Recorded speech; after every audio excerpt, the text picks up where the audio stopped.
we're live, hopefully. I forgot to tweet out, so that's cool. Oh, I did too. Shit. I just tweeted, so we should be okay now. I'm gonna tweet too. Suddenly music scared the shit out of everyone in chat. Anyway, I'll just retweet it. there we go. Oh, I can hear myself. Oh no. There you go. Oh, that's a nice graphic. Yeah? Yeah. Thank you. It's basic, but you know what? Whatever. It works, right? I can't see it. It's just red on white. Oh, I told someone I would use their art in my tweet. Let me find it. Okay. We're playing video games now. Well, board games, but on the internet using video games. It's basically the same thing. But not. Let's talk about what happened last time, I guess. Mm-hmm. We got on a boat because we're going to go get a thing because I forget totally why, but it had something to do with this gal's husband who died, and we needed to get that back so that way we could. Was that it? You're very quiet. Am I doing a good job? Anyway, we're on a boat now. It's in the sky because it's an airship, and now we're getting attacked by a dragon. I was going to say, you're very much in character right now. I don't hear Gerald's accent, though. Nice. What are we doing? What are you doing? What are we doing? Yeah. Okay, our four heroes have been tasked with going up to basically toward the top of the world, up to the these very, very high peaks to visit a monastery up there that brews a special type of liquor, of drink that that one of the ladies would like to have for her husband's wake.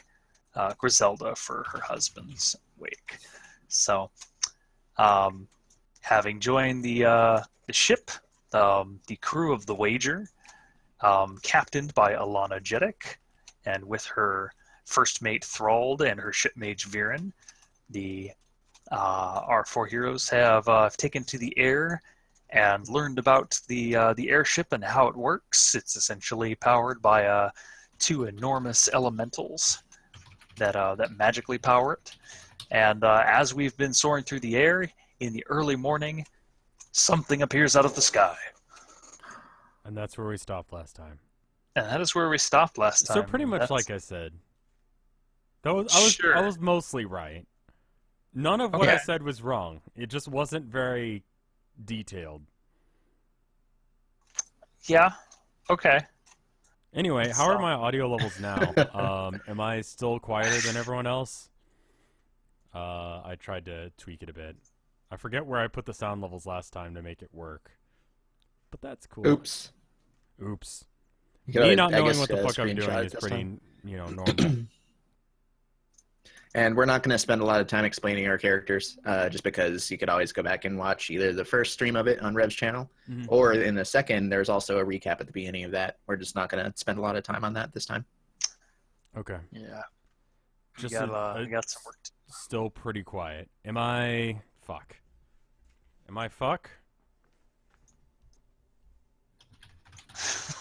Is Rev fuck? Is it better now? I cranked myself up by like 2%, and then cranked them down by like 20. You guys are at like 30% volume now. This is professional streaming at its finest. I can do like a dramatic sweep of the board while we're waiting for a response back. Okay, it's better. Rev is fuck. Okay, dramatic sweep of the board. It would be better if I had left the music on, but right now it's just kind of a little bit more anemic than it would have been without the music, because it's not music. But it's a good set. This is like one of my favorite. I think it is my favorite setup that I've seen for D&D. It's really pretty. Thank you, Rudy. I have a question. Sure. Is there a D&D superstition about rolling a d20 before the game started. Like for example, every time I just roll idly, I get like a 20. So my personal superstition at the table has always been that you need to be careful about all those 20s you roll before the game because you're probably rolling all the good luck out of it. Yeah. So I was usually happy when I'd roll my 1s before I got started because, hey, statistically I shouldn't be rolling more 1s during the game, right? Right. That's not how statistics work, but... That's how it works. That sounds right to me. Here, I'll roll. Also, if you put a die in... a bunch of bullshit. You have the same chance of rolling a 20 the first time you do as the millionth time that you do. Madam Killjoy, it's so good for you to be here with us today. I can't see what I rolled. I rolled in the tower, and it's all... I'm sorry that I've played WoW before, and I know how this shit works. Are you sure, though? Because I think otherwise... I don't know. It's been 13 years, buddy. Oh my god, has WoW been actually available for 13 years? Just about. Why the fuck does anyone still play it then? Hootie, you need to tell me what I rolled. I'm desperate. I put it in the tower, and I don't know what I rolled. Oh, can we fuck this dragon in the ass, please? 3. Okay, good. Do you want to talk about the dragon situation that's happening right now? Also, I have sound effects. You guys want sound effects? I got sound effects. Okay. Mafo linked me a website that hopefully you guys cannot see all that. It's called asoftmurmur.com. It allows you to customize sound effects for like sleep, probably. So it's got like wind and waves and birds and fire and then TV, and so I'm just gonna turn on some wind. Okay. And now for more atmospheric, it's better. See that shit? All right. You could do that. Yeah. So, I guess before we get started, thanks to my players for making it today. Thanks for everybody for coming to watch us, our 3rd session, and it'll hopefully be a lot of fun. We do have our first combat, and it's a combat against a big ass dragon. So we'll see how this goes. Yeah. Yeah. Oh boy. All right. All right.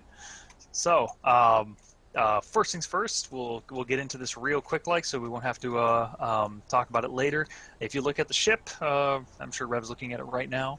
The ship has some red lines that are dividing it up into sections. Essentially, the way I'm working it out is my players are going to be moving in between these. It's not a quadrant, is it? A quad's like 4, so it'd be like an octrant. I don't know what they would actually be, but the sections of the ship. There you go. So they'll be moving through these sections of the ship where they have support in each of them, and we'll get to why we've sectioned off the ship pretty soon. So in the meantime, let's go ahead and get started.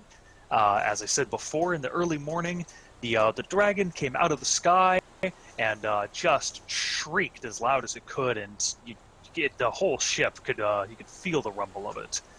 Not the familiar thrum of the energy that you had felt before underneath your souls, but definitely more of a spine-tingling shriek. So we are going to get started here, and best way to get started is to roll for initiative. Yeah.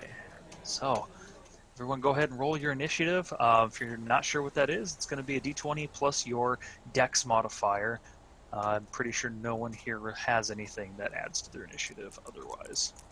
So. Okay, I think this is a d20, I'm pretty sure. Added to my Dex modifier? It should say right up at the top left of your thing, next to your armor class, what your initiative is. Yeah, I got that. Okay, so I have 13 plus 1, so 14. I got 19 plus 1. Okay, this brisket's quick. Yeah. Gerald with the 14. Oh god. How about 19 plus 1, so that's a 20. Okay. Normally, house rule that I use with my friends is let's see, who has the higher Dex modifier? Mine's plus 1.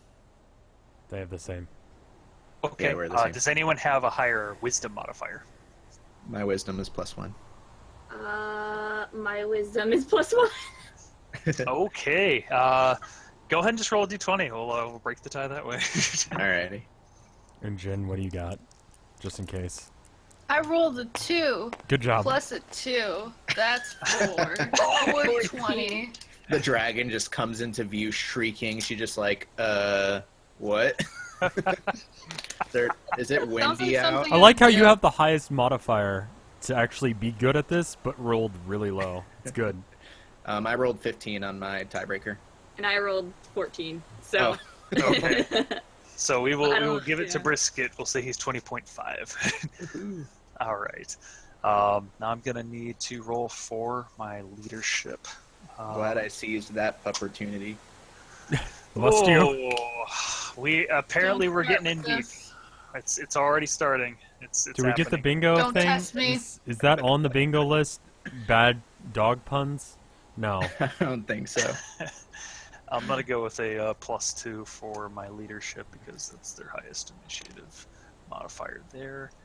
Oh, wait a minute. No, I'm sorry. I have to add that, don't I? Okay. So leadership here got a 15. Do dragons All speak right. Draconic? Or is that just like wizard shit? No, dragons do speak Draconic. Okay. Draconic is the language of dragons. That would make sense. Okay. And we're gonna roll for our dragon here. And our dragon, what is our initiative on Mr. Dragon? 66. Probably higher than me. You'd be surprised. Actually, the dragon doesn't have Oh, anything to add shit. to it. So, dragon rolls a... Seriously? One. He forgot what he was Was it doing. One. Did he critically fail? He Oh stumbled my upon God. the ship by accident. That'd be a 1 with a dragon that doesn't have a dex bonus. That is a 1. Oh my god, I rolled higher initiative Dude, we're than gonna the wreck this dragon. dragon. This is the slowest dragon in existence. He We're saw gonna us, wreck he this was like, dragon, I'm gonna this go is our fuck chance. that up, and then immediately was like, shit. What? This It's like was when the you go boss into battle a that- room and you forget why you were there. It's that exact This was- scene, but yeah. This was the boss battle that we're supposed to lose because of plot, and we're gonna win it. Yeah. We're gonna do it. How old is this dragon? Do you want me to tell you? I mean, like, could I figure that out by looking at it? Sure. What do you have that you could try and use to tell me, to tell how old it might be? What are my skills? Nature, history, and arcana are the only ones that I can think that would actually affect You that. could probably roll me nature. Sure. Okay, so I've got 3 in nature. All right. I got a DC in mind. 11 plus 3, so that's 14. I'm just rolling. You know, it's a little difficult to tell. Okay. You haven't seen terribly many dragons before. You've seen some illustrations of them, but you're fairly certain that it's not a baby. Okay. So that's about all you got. I would hope it's not a baby. It's already so big. All right. Okay, and that will do it for initiative here for the moment. So, let's see. We are going to start with. Not me. Well, actually, despite the initiative roll, we are going to see something pretty quickly. Let's see. Yep. So, everyone turns and sees that this hideous white dragon flying there in the sky. Let's get the perception checks real quick. I want you to be able to check something out. So just roll 20. Yeah, plus right, roll whatever and your add skill is. perception. Yeah, if you don't have perception, add your wisdom modifier. Sure. I have perception. I have 14 plus 3, so 17. I critically missed. Okay.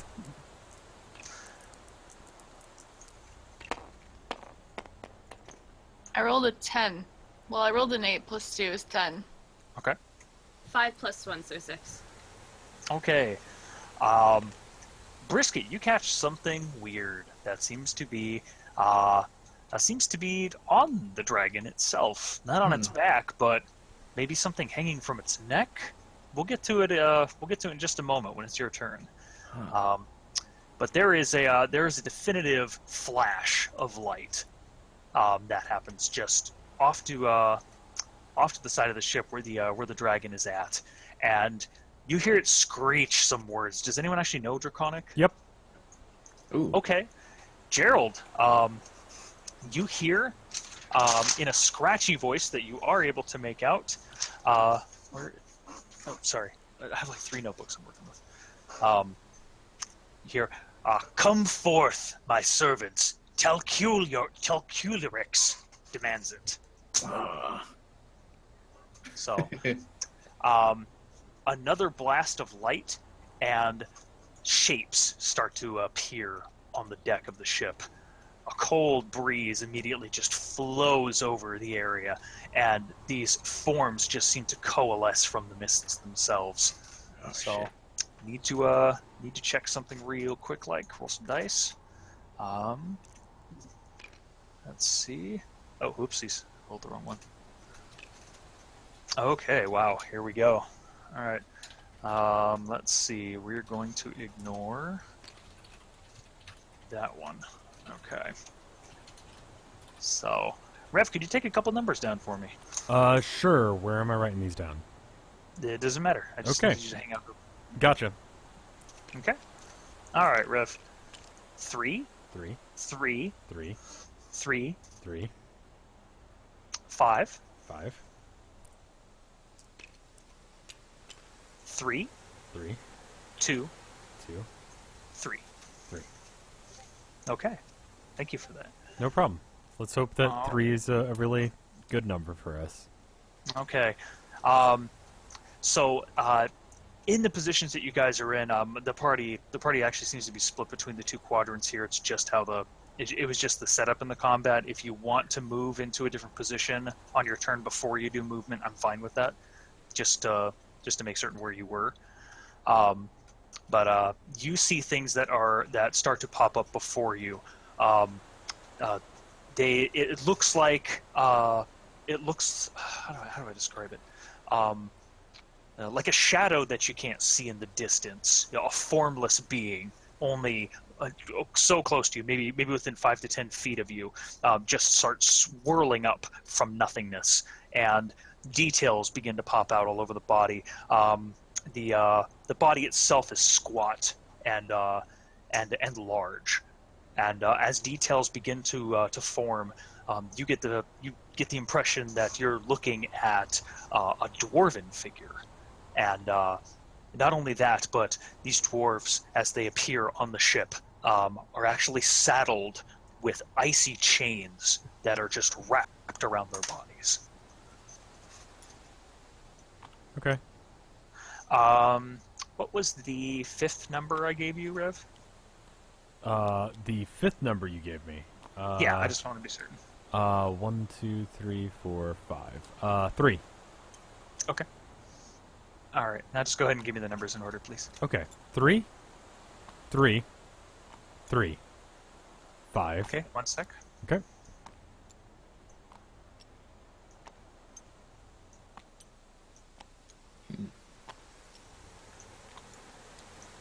Oh, hi there. Next. Where were you last? It would be the number before you were on 5. What's Okay, on after 5, 3, that? Uh-huh. 2, 3.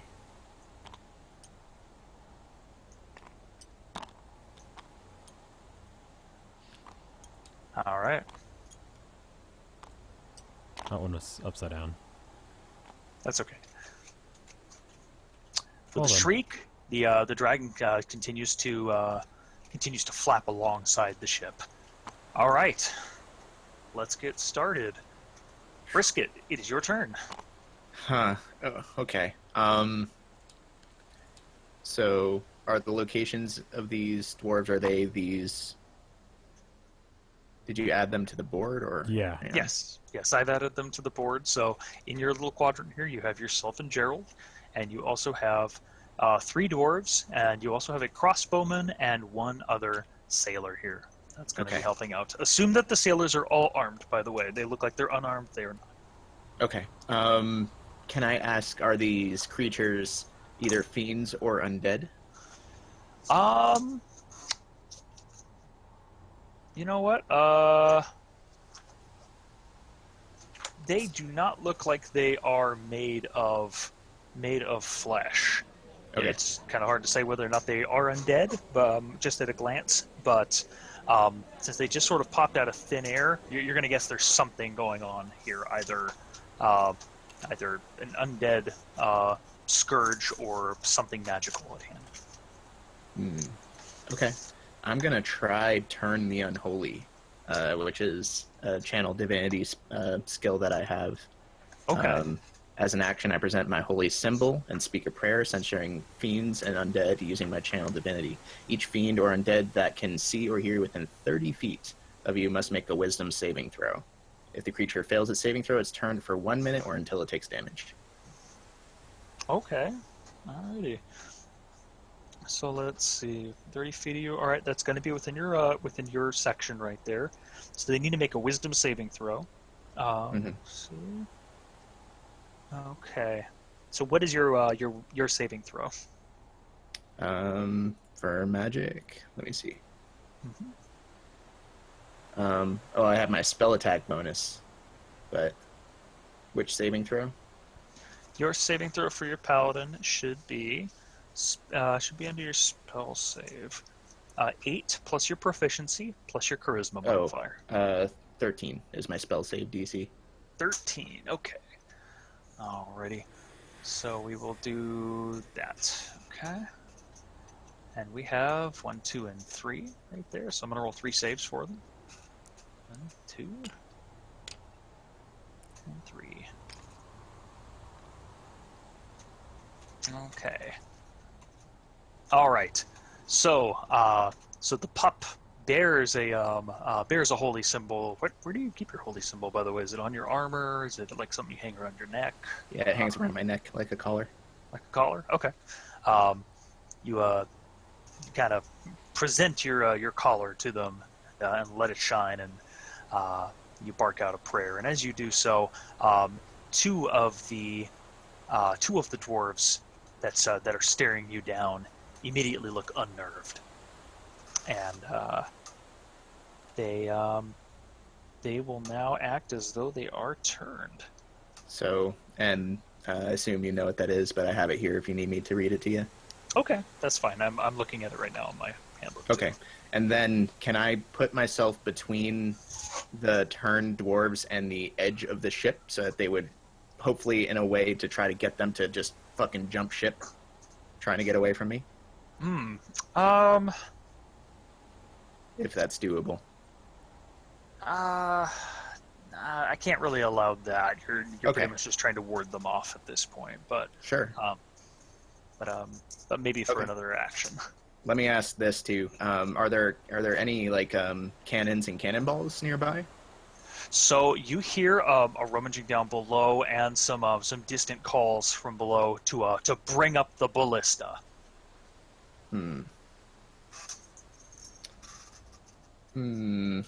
Okay, let me just. I'm going to attack one of the dwarves that is not turned in my vicinity. Then, using. Let me find it here. Give me a Does sec. it take an your action? Your action is going to take up that portion of your turn. Oh, okay, no problem. So Never you mind. get the opportunity to do a move and an action on your turn. I see. You, Okay. and just so you know, you can take the move whenever, and you can also split the movement up. So Okay. So you can move, attack, move. Gotcha. correct. Okay. In that case, can I start to move towards the ballista? You can. That would be this segment right over here, or section right over here. So you can move into that section there. Got So it. Brisket scares off a couple of them and then runs between their legs as he dashes off toward the stairs that lead downward, where he hears people yelling to bring up the ballista. A dragon is here. All right. Okay. Next person up is going to be Azana. All right, Az, what you got? Alright, I have to find where I am right now. Okay, I'm right here. Mm-hmm.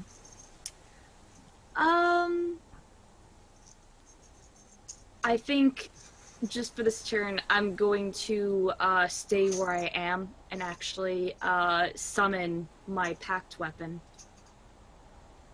Okay. All right. Is summoning your pack weapon your action? Yes, because I believe it's a standard action for it. Yeah, I can use my action to create my packed weapon in my empty hand. Okay. So Go for it. I will do so, and I could actually change whatever form it is. So, like every time I summon it. So I will make it into a trident. Okay. Cool. What does your trident look like?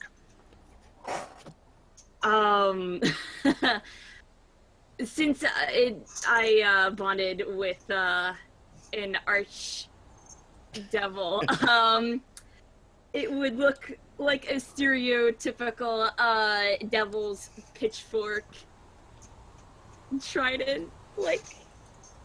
Okay.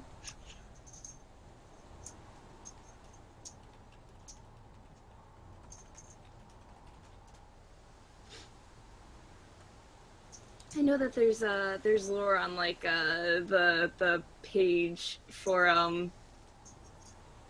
what things might look like, but there isn't an exact like thing, like a definitive. So it's like Okay, so it's a specific type of trident. You just you're not sure. Yeah. Okay. So it would be made of black metal and adorned with like decorative flames and stuff like that, apparently, because I serve the fiend. Sweet. Okay.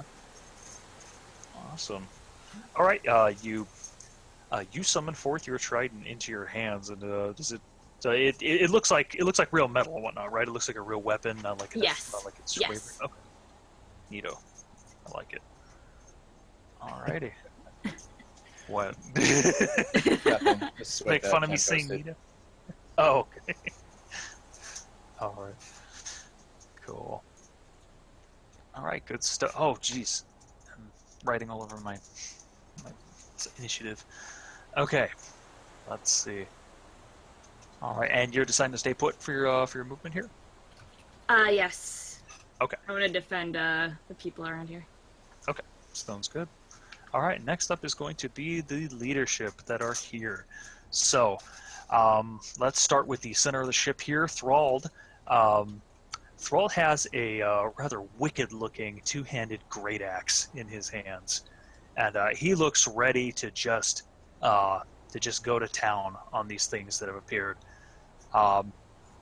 He hefts it up with two hands and wields it high and screams out to everyone, "Hold fast! We'll kill every one of them and the dragon!" And he just lays into to a couple of them here. So let's see. Thrald, does he have? Checking one thing quick. Does he have a? No, he's not high enough to have extra attack. But we will let him attack here. Okay. Let's go ahead and roll that d20. Okay, that definitely hits. So Thrall swings straight into one of the dwarf-like creatures, and damn. Okay, I actually have to check how much HP that thing has. Thrall's a pretty damn strong. Yeah.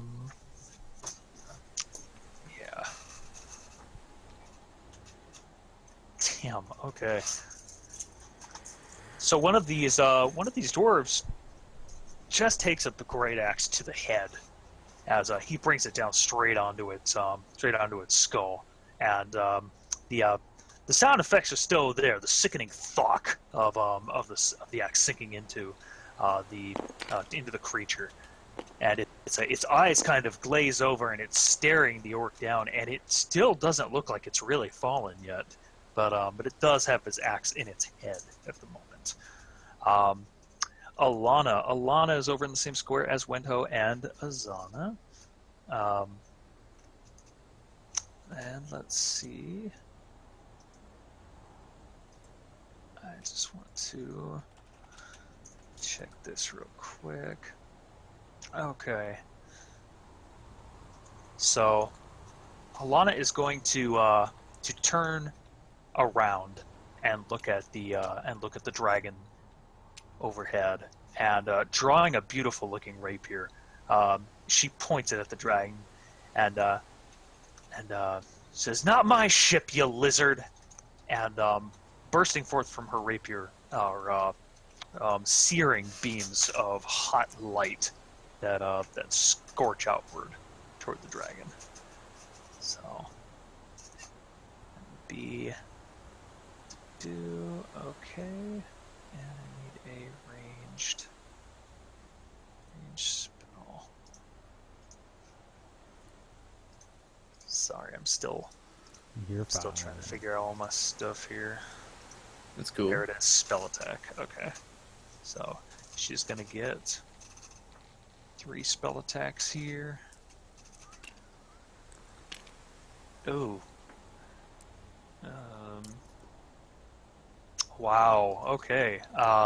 So she points her rapier at the beast, and 3 beams of hot light just sear outward, and they all go wide as the dragon just swerves, and seems to make enough movement to where it just weaves in between the spell, and you hear her curse out in Elvish, spitting and following the dragon's movement with her eyes. And then we have Viren here, and Viren, the ship mage, is going to, let's see.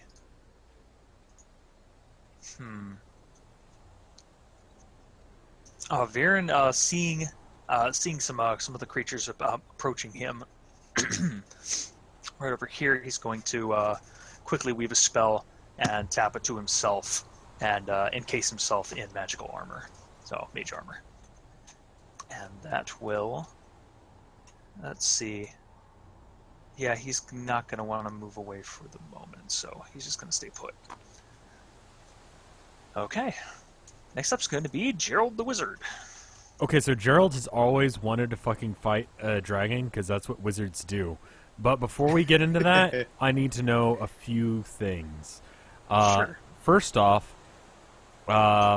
I have spells that are relative to 10 feet. Who is within 10 feet of me? That would be probably about like... half of the... yeah, you'd have at least one creature that's within that 10 feet. I also need to know friendlies. There are 2 friendlies that are in the square with you, one sailor and 1 crossbowman who seems to be taking aim at the dragon right now. Okay. Okay, so I've got some options. I can attack them directly, or I can use, where is it? Thunderwave, which is a 15-foot cube originating from myself that damages things next to me. It's not determinative, like, friendly or not, so I need to know whether or not I'll be hitting friendlies. Okay, and also, what is the radius again for that? 15. 15. Okay. Considering it's about half the square there, I would say I'm going to go ahead and give it to you and say that you are able to cast it without fear of hitting any of your allies there. Okay, but I will hit some of them. Yes, you will hit at least one of them. Okay, perfect. And it's got 100% accuracy, so that's great. I'm going to use Thunder Wave. A wave of thunder is force sweeps force from you. Each creature within 15 feet of you must make a Constitution saving throw. On a failed saved, they take 2d8 thunder damage and then are pushed 10 feet away from me. Okay. And then a successful save, they take half the damage but isn't pushed. So I'm going to roll 2d8 while you roll for that. What is your save DC? My save DC? There's not one on this? You have to make a Constitution saving throw. I do, but I need to know what your spell DC is. Oh, I believe it's a wizard that's going to be 8 plus your proficiency plus your intelligence bonus. Let me check. So it says my spell save DC is 13. Okay. And I rolled a 4 and an 8, so that's 12. Okay. So So the creature did save against it, so it's going to take half damage. Right. So what is your what was the damage you said? So it's 12, so that half of that would be 6. 6 damage. Okay. Mhm. All right. And can I get sounds- some sort of token to show that I've cast one of my spells per day? Sure. Because I'm totally gonna fucking forget. Okay. Here's a copper piece Little for now. dot on your spell sheet Yeah, there's Yeah, a. You You can can click write on it on Next to the on spell? the character sheet. Oh, they can? Oh, there's a Yep. little dot next to it. Well, Cool. Yeah, and that just means Yep. it's prepared. You can use, I assume, that same spell multiple times if you want to. Yes. Yes, Right. you can. Yeah. Give me my cover back. Okay, that's fine. I am. So did anyone else get hit by that, or was it just the one? It was just the one. So the so it stands its ground as your thunder wave thrusts outward and nearly pushes it from its feet. But yeah, it holds, and it looks rattled. If there's one weird thing that seems to be occurring now that we've gone through a few effects as at this point, they seem to be reacting as though they're real. So, while it definitely had the appearance of looking like an apparition, just sort of materializing before you, these things are appearing as though they're feeling the attacks, the spells, or whatnot that you're throwing at it. Gotcha. Okay. So, all And right. anything Gerald, would that's you like not to... nailed down goes flying. By the way. Okay. We will say that that one of the light sources next to it just flickers out as your thunder wave just pushes too much air toward it, and I guess that would include my staff because I had to drop it in order to cast spells because I don't have that feat because we can't have feats yet. That's fine with me. huh? Wait, I have to have both hands free to cast spells. It's a thing. Oh, So, okay. dropping things is free action, so I'll just drop my staff and then use Thunderwave, and that's what happened. Is that cool? Yeah. So it goes flying, and I have no idea where it goes. Okay. All right, and there's an enormous boom that just thunders outward. It can be felt at every point in the ship. It honestly kind of feels like another dragon's roar, to be honest. That which had shaken you before is now feels like a small explosion just went off on the deck. So, everybody's hair looks fucked up. Cool. Good. If they probably already look fucked up, let's be honest. What's up? So I'm upset. You're upset? Okay. You can be upset. I can't be looking the opposite of fabulous going into this battle against a dragon. I I'm can't sorry. believe you've done this. Channel that anger when it's your turn. Channel it. Soon. Oh shit. Sorry, I have a fairly complicated sheet I'm writing on. Okay. And I just need to get one more quadrant on my paper, and then we can move on to the crew. And we'll get through the crew real fast. So that's 1, 2, 3. And we have 2 crew members here. Okay.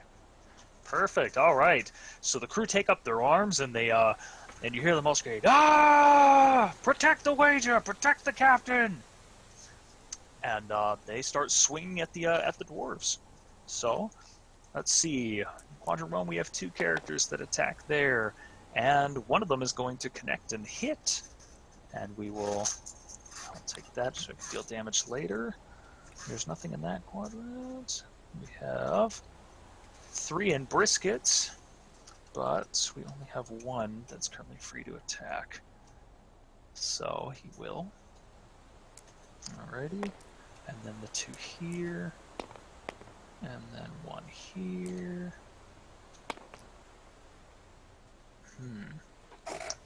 That would be 2 hits. No, 3 hits. 3 hits in there, so 1, 2, and 3. That's a miss right here. And then 1 here. And There's no one else there. Oh, a 19. That's definitely a hit. Oh no. And then 2 more off to the sides. We can't forget our crossbowmen. Don't let me forget those crossbowmen, because they're going to be firing at the dragon.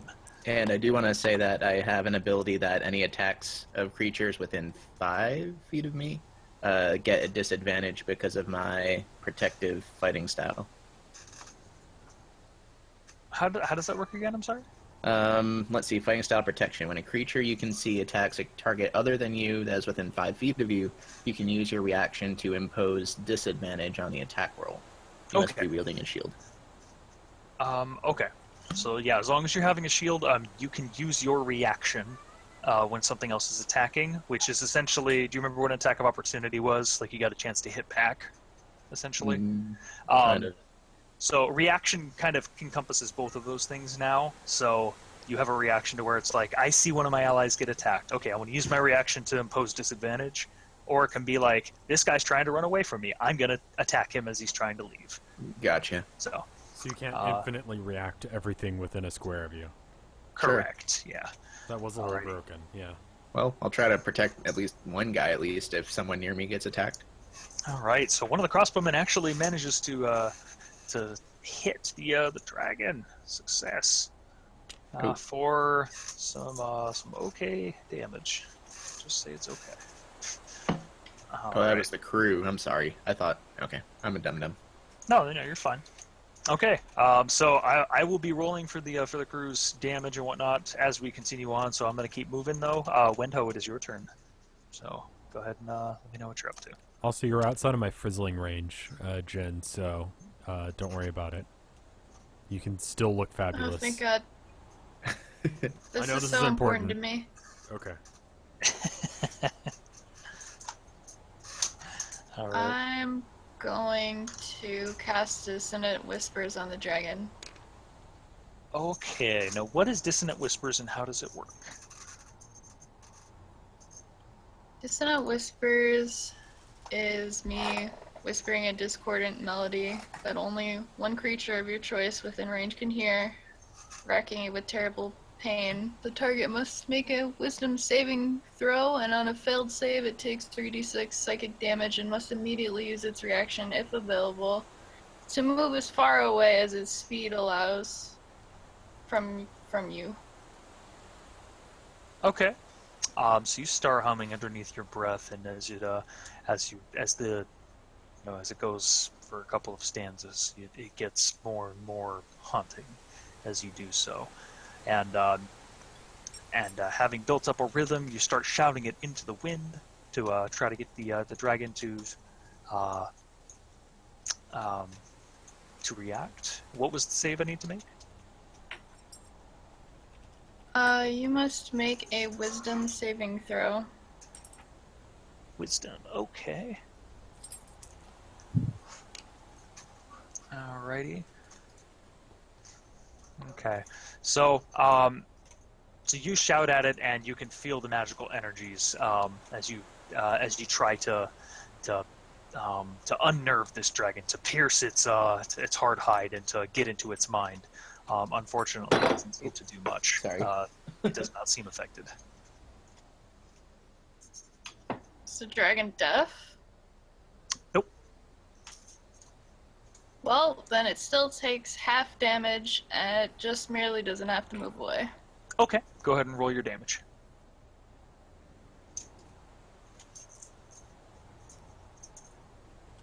Uh, 60 feet? Yeah, we'll say that's good. I'm so used to rolling d20, I don't even know which one is a d6. This one's like a d8. Is it this one? It's got 7 on it. These 6 are right here. No. Oh, duh, because they're dice. I get to roll 2 of them. I rolled an 8. Rolled an 8? Okay. Alright, so the dragon will take 4 damage. Alrighty. Good stuff. That is a 6. Okay, good stuff. Do you want to, would you like to move to anywhere else on the board? Mm, I will. How far am I allowed to move? Could I do like this? Um, Can I do a diagonal move, or does it have to be like? no, I'll say we can do a diagonal move. That's okay. All right, so you move into Then I'm- that that area right there. Now, let's see. How many creatures do we have here in this area? Multiply. Bueno, do you have not athletics? I'm sorry. Do you have like acrobatics or anything? Hell yeah. Okay, why don't you roll me Hang on a sec. acrobatics real quick? Sure. So the reason here being that when you're leaving the quadrant, if you have enemies that are behind you, they may be trying to chase you down to attack you. I want to see if you can weave in between the things here to try and get out of their way. What you got? I rolled a 2 plus 4 is 6. Okay, so one of them is going to take a swing at you as you go by. So what's your AC? That's a really good question. Is that my armor class? Yes, your armor class. 13. Okay. So as you attempt to run by, you do feel a heavy stick. One of them seems to have just like a big long quarterstaff, and it thuds you on the back of your neck as you try and run by. So you will take 3 damage. Wow, rude. All right. Cool. Got these. All right. Excellent. Okay.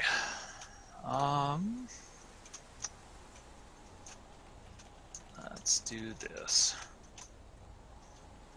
It is now the dragon's turn. So, the dragon is going to take its movement, and it is going to... I don't want to get terribly close. All these models are not locked, so I'm going to knock the entire thing over if I do. But essentially, it's going to fly by, and it's going to actually ram part of the ship in an attempt to knock it off course, and also to jar a lot of the individuals on board. So I need everyone to make me a Athletics would be climbing and jumping and things like that. athletics would be exertion through trying to force something. I want an acrobatics check from everyone. Well, shit. I was trying to argue the point, but Oh boy. my acrobatics is 1. Let's do this. Yeah, I rolled a 5 plus 1. All right, 3 plus 1. That's not happening. Shit. I got a 10 this time. Ooh, But there you go. total. 9 plus 1, so that's a 10. Oof. Jin, you've got like 2 in dexterity, right? Well, wait, are we doing it Your based off bonus. the skill of acrobatics? Yeah. And then you roll a Four? d20 and add your acrobatics to it. I Yeah, just assumed that- that you that didn't would put be points 10. into it. So you rolled a 9 or an 8? I rolled a 6, but I have 4 in acrobatics, so There you go. 10. Okay. Okay. Okay. Oh, this is ouch. All right. Unfortunately, the rocking of the boat as the dragon just crashes straight into it is enough to tear you guys straight from your feet. Everyone goes prone. Flip yourself upside down.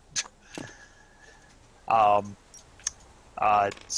not going to bother with the crew members. The crew members will simply take disadvantage on their next rolls because they were not prepared for it either. You guys are a little quicker on your feet, but unfortunately, you got knocked off of them for this. Dang. So, yeah. But that is going to encompass the dragon's turn for this portion. So, all right, we're going to go to the top of the round. But before we do that, I'm going to roll for the. I'm going to roll for them. You know what? I'm not going to do that. That will take too much time. We're just going to do this.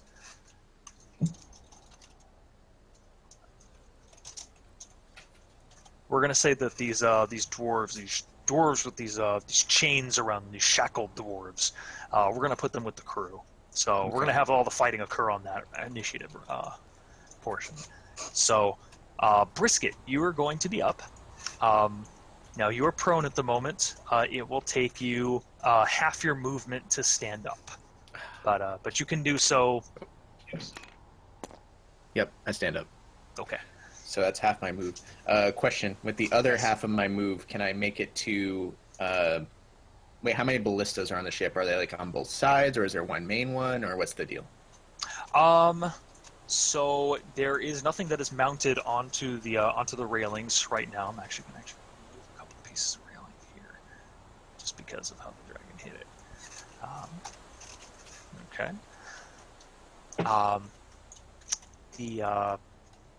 From what you can hear, there are probably 2 ballista. It sounds like there are enough men that are they're trying to pull it up from below.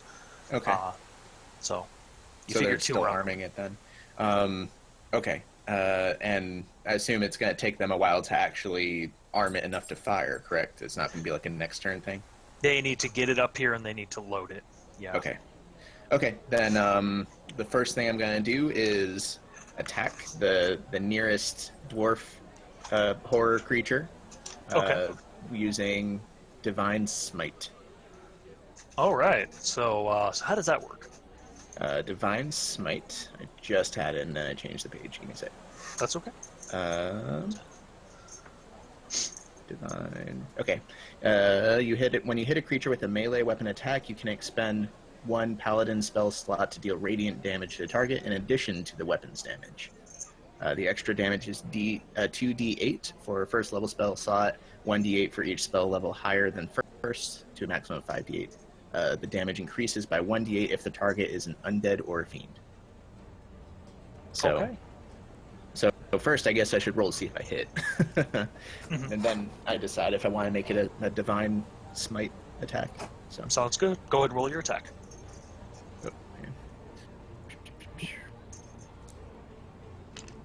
You Divine Smite when you hit the target, says Rob. 14 plus what modifier? Is there a modifier in that? So it's going to be your die roll plus your plus whatever the modifier is on your weapon. My weapon. Yes. Oh, wait. Attack bonus? Yes. Okay, so I rolled 14 plus an attack bonus of 4 with my longsword. Okay, you easily hit. Okay, great. Then it's going to be a Divine Smite hit. So first I'm going to roll for my actual melee weapon damage. My melee weapon does 5 plus 2 slashing, so 7 damage of slashing. Okay. Then, because of Divine Smite, I roll a 1d8, which, let me see, I think, which one's the d8? It's I can't tell the kind of QB, this one here. Like a pyramid. Yeah. Okay, got it. Okay, so then I do 1d8 of additional damage. I roll an 8. Nice. And then, since they are are you still counting undead or fiend? I will be counting, yes. So then I roll an additional 1d8. It will roll. There we go. Of which it does an additional 6. So 8, 6, and 7. It's 21 damage. Wow. That's a good roll. Okay. Sweet. Dude, if my attack had hit for higher, it would have been a lot better, but even still, it's pretty good. The 8 helped. It's almost as if paladins are really good against the undead. Yeah. I have a cool description for you. I just give me 1 second, 5 seconds. Okay.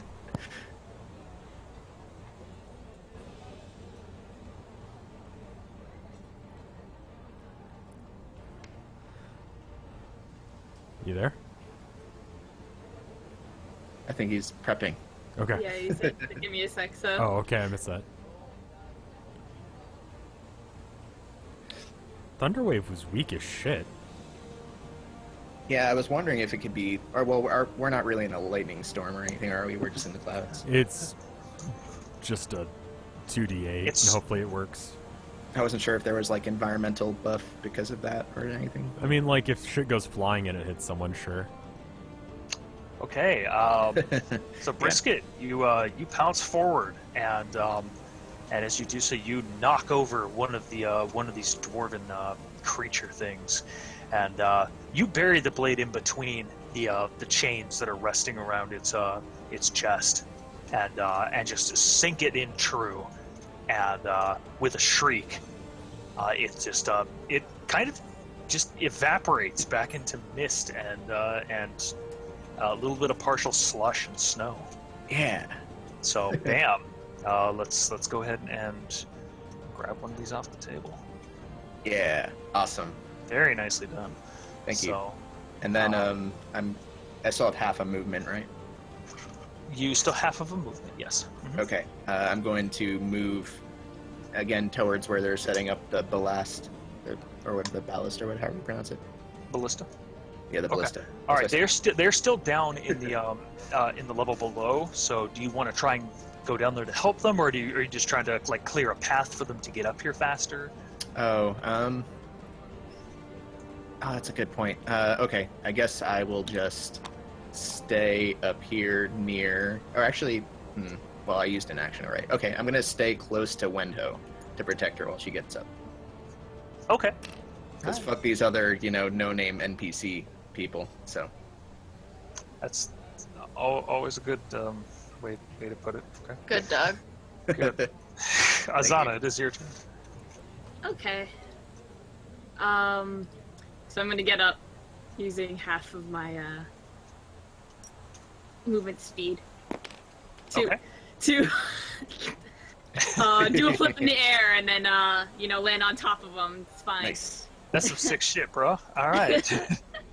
Show them how it is. I don't even need an acrobatics check for that. So I think I'm gonna cast Hex, which is a bonus action. Okay. So on the creature that is the nearest to me, one of the shadow dwarves. Okay. Tell me how that works. Perhaps. Okay, so I place a curse on a creature that I can see within range. Until the spell ends, I deal an extra 1d6 necrotic damage to the target whenever I hit it with an attack. Also, choose one ability when I cast this spell. This target has disadvantage on ability checks made with the chosen ability. I don't know if they have any abilities. If the target drops to 0 hit points before the spell ends, I can use a bonus action on a subsequent turn of mine to curse a new creature. It lasts for an hour. Nice. Okay. All right. I will put down in this square that you have someone that you have hexed. So hex. All right. So that was a bonus action on your part, and you also wanted to make an attack. Yes. I think I am just going to try and blast it with the Eldritch Blast, which I can do. Because I was explaining to Rev that you can actually cast with at least one hand free. You just have to hold your weapon in one hand, which is a thing. So you can do it with anything. It just says as long as you have one hand free, you can cast. However, if you want to have two hands free, two hands full, and then run at something, and let's say you have 2 actions to actually kill something, and if you want to swing and cast, you need a feat for it. right. So it's only if you're using two-handed weapons that you actually need the Warcaster feat, which is not what I understood at all. But even if you have a two-handed weapon, you can just hold that in one hand and cast. Okay, so I don't need to drop my sword or my no, you don't need to my drop it. staff every fucking turn like some sort of weirdo.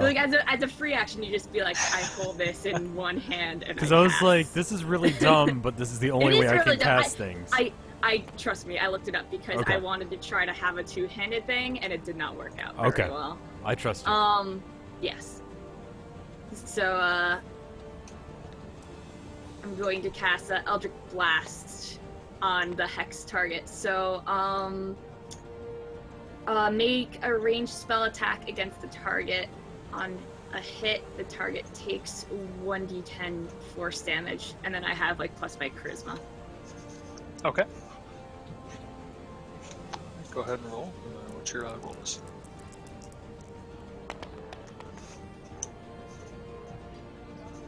Okay, so that's a 19,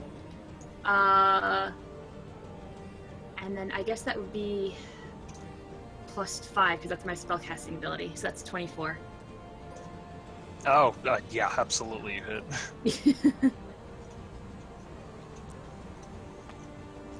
Okay, so go ahead and roll your damage against him. Okay. So I have to find where my D10 is because I can't actually tell. I think that's Your an D10. 8. That's an 8. This is a 10. Okay. I was like, I can't tell. There you go. So that's 7 plus 3 because that's my charisma thing. According to it's one of my warlock. What's the word for it? I know it's on here. Invocations. Invocations, that's right. Yes. Yeah. And one of them is literally like, oh well, agonizing blast. Whenever I cast Eldritch Blast, add my charisma modifier to the damage it deals on hit. So on top of that, I need to do my hex damage, Okay. All right. and that's just an extra 1d6.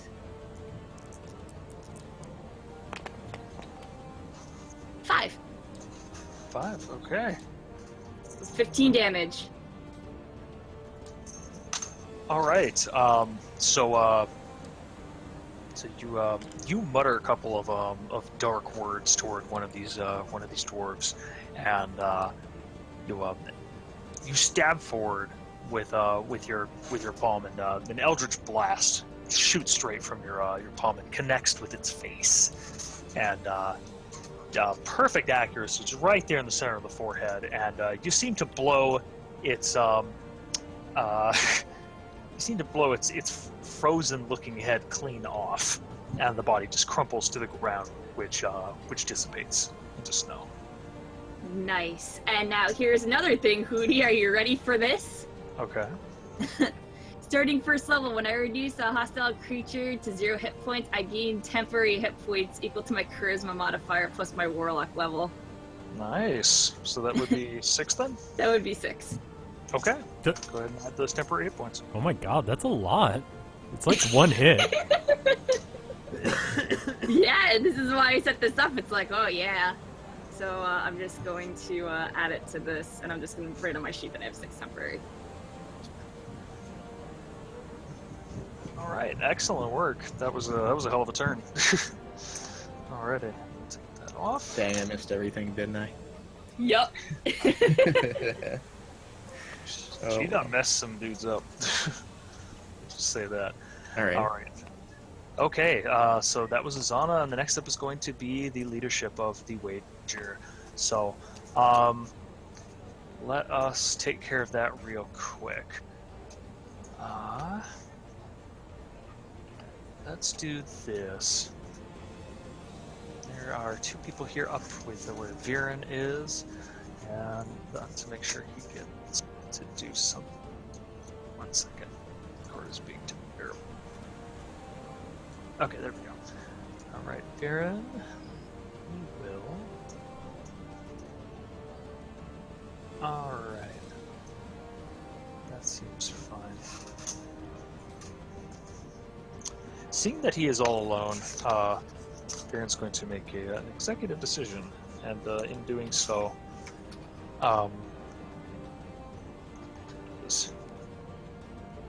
he holds his staff to himself and mutters a couple words, and he vanishes. And What a then bitch. appears right here. Oh, Oh. still a bitch.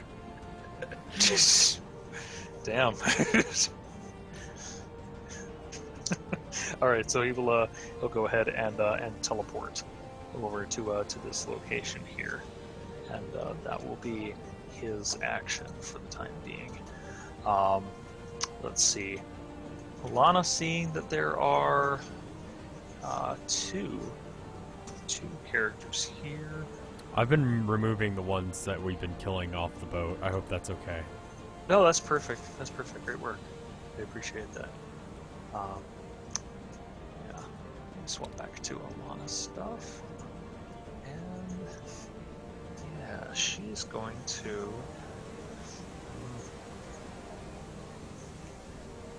What does that last? 1 round. Alright. So Alana's actually gonna hold up her rapier, and she's gonna take another action to fire some rays of fire, scorching rays, at the targets nearby in her same area here. So she rolls at it's a +8.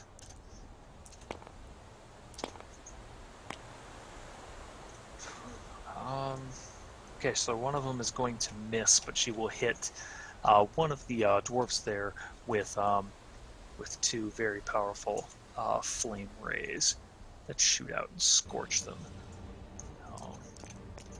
Oops, that's not what I wanted. 16. Okay, so 16 damage done, which was enough to drop another one there in that section. So go ahead and grab one from there, Rev. In the same section as she is. Yep. So Alana and Azur are cleaning up in this area right here, trying their best to fend off the dwarves that are appearing. So, excellent work. Alana will stay put, and Thrald is going to make his action here and just keep wailing on these things here. So, Thrald rolls. 17 is easy enough to hit for him, and let's see if he does an insane amount of damage again. I mean, it's still pretty damn good. Thrall does 13 damage, which I believe is, that's plenty. So Thrall is going to just wail into them, screaming and yelling, and he picks one up by his blade, just buries it in his chest, and just throws the fucker off the boat. He just tosses him off the boat, off the axe, and down, and immediately spins back around and starts slashing into the others. So he's putting in work too. All right, Gerald, it is your turn. Okay, so what do you want to do about the staff that flew off? Do we want to say that happened or not? No, let's just say you held onto it. Okay. That's okay. So I'll stand back up then, because I need to. With spells, do you add any sort of bonuses, or is it straight up like with this firebolt? There's your spell casting ability. Oh, okay. So it would be your proficiency, and then whatever other modifier like charisma or intelligence. Oh, or I was talking about whatever that you need to cast. Oh, for damage, it's usually dependent? not unless you have like a certain thing to like tack onto it. Okay. Then fuck that. Whichever one I just blasted with the thunder wave, I'd like to just smash it as hard as I can with my quarterstaff. Okay. Yeah. Just Okay. go right Where's ahead. my You D20? attacking with the quarterstaff then? Yeah. I'm just gonna hit him with my staff. Okay. All right. 'Cause Sounds good. Seems more effective. 12 plus 4, so 16. 16 will hit. Yeah. Okay, and then I do, let's see, D6 plus 4. D6 what? D6 plus 4.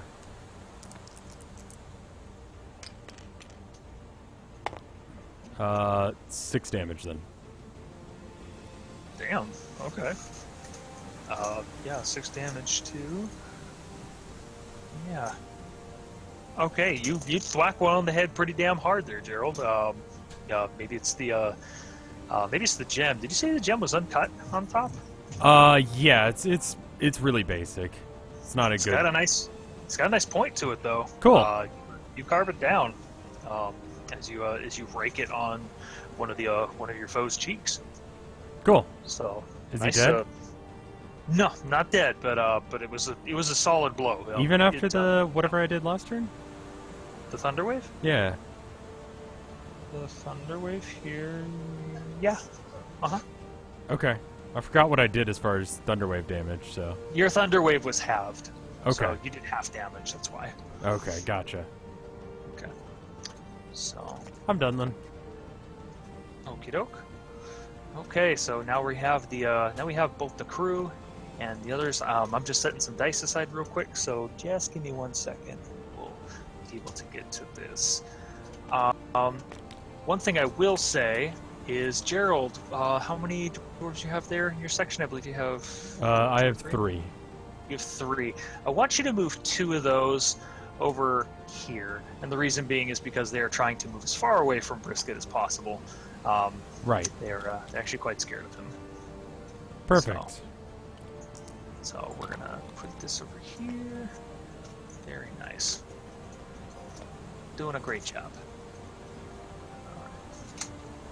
I'll need just 1. Damn, you girls really are cleaning up that area really fast. Okay. Plus that. Almost done, almost done. Thank you for your patience. No worries. So that'll be 1, 2, 3 plus 1. Those will move to that side. There's on my Twitter you can get the same bingo card if you didn't already have it. Okay.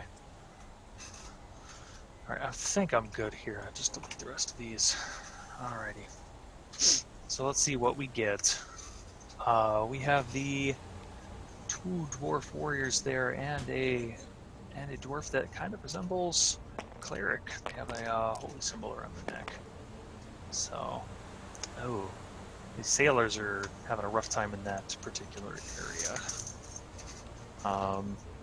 Let's see, what do they have? They have clubs and quarterstaves.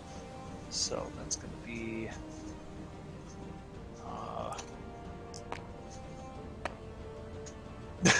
Wow, I roll ass. Okay. Good for you guys. Alright, and we'll need 1d8 over here.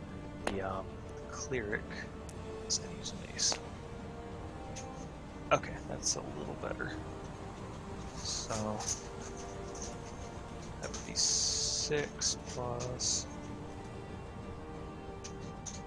Okay, go ahead and take one of the sailors away from this area here.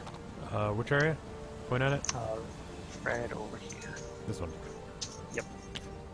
Go ahead and remove one of them there.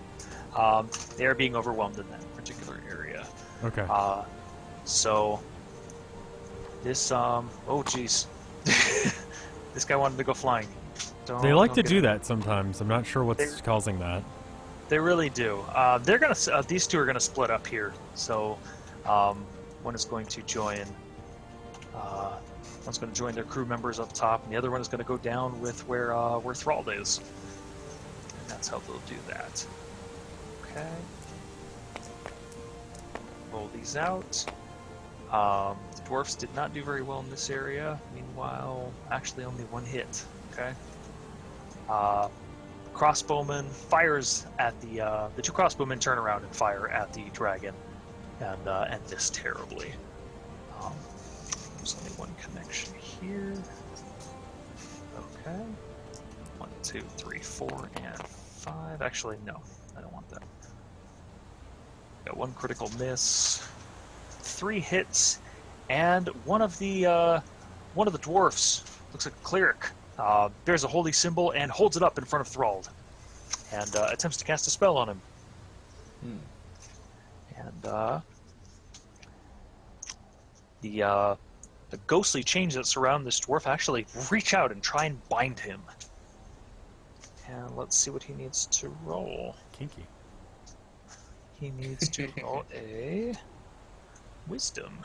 Who are you, me? Okay, here we go. You missed your chance on that one, Jen. The I chains wasn't reach. trying. The chains reach out, and Thrald is held tight. He's currently being bound by a hold person spell. There. Okay. Gerald. Yes. Oh, 2 of those left. Since you hit that one last, it's going to attack you. Gotcha. So, what's your AC? My AC is shit. It's 12. Okay, I will. It will hit you. Okay. And It'll smack you for a club. Ouch, dealing 8 points of damage as it brains you good. That's okay. All right. Let's see. Let's see, I want a 1 through 6 on this. Okay, you're not being attacked. So, that'll attack. That misses. That hits. Okay. And, oh, you had someone up there with you, didn't you, Rev? You have someone helping you. Yeah, there's someone. There's at least 2 people here. One of them's a crossbowman, and I think you said he was concentrating on the dragon? On the dragon, yes. The crossbowman will miss. However, your friend will hit the weakened dwarf. Okay. And up there, we now have no one, so we're going to start splitting this party up here. We're going to go ahead and put 1 here, 1 here, 1 here, and 1 here. I'm pretty sure those guys moved this turn to get up the stairs because they were trying to get away from Brisket. Oh, you're right. I moved them beforehand. You're correct. So 2 of them will stay here. The other 2 will come down into your area, though. Cool. So Is this guy dead? thanks for remembering. No worries. In yours? No. No, not dead yet. God, how much fucking health does this guy have? Actually, wait. I gotta deal damage to him. Nope. He blows away. Okay. I was gonna say. Yeah, she clubs him beside the head, and he knocks into the pillar and disappears. So, okay, good work. Okay, Rev, you see one of the dwarves was running down the stairs at you, and they have a hungry look in their eyes, and starts to cast a spell. Hello. Oh, okay. Wow. All right. One gets right up next to you, and they grab you, and Okay. you feel terrible as this disgusting energy just floods through your body. That sounds great.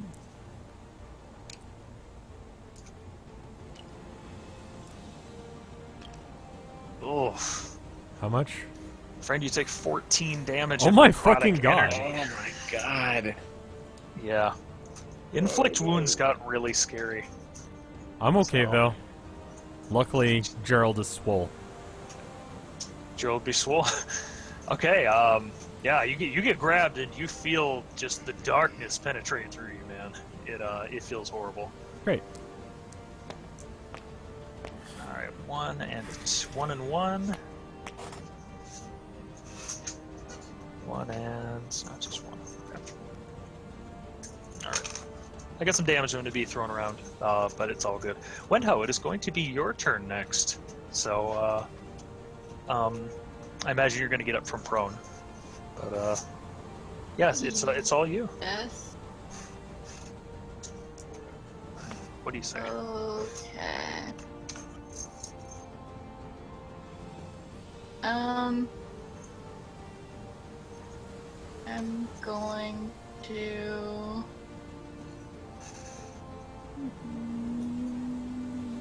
Hang on a sec.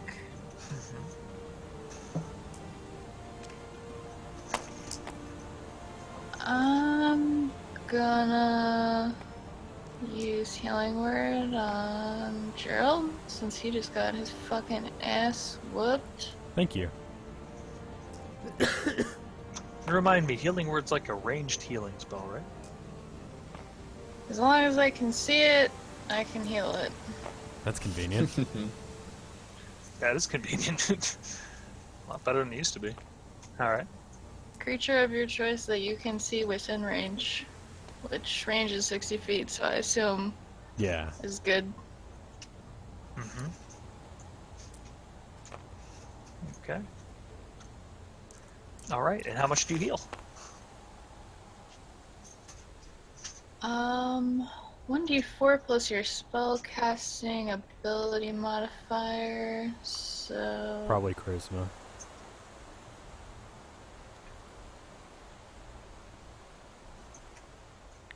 Yeah. So...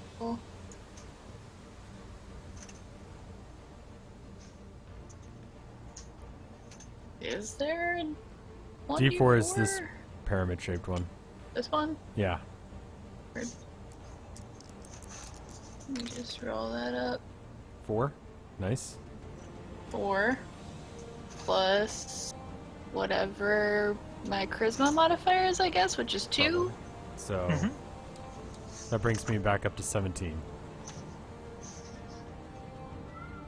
And it's considered a bonus action, says Flame Titan. So that means you can still make another turn? Or Yes, another you action? You have another action.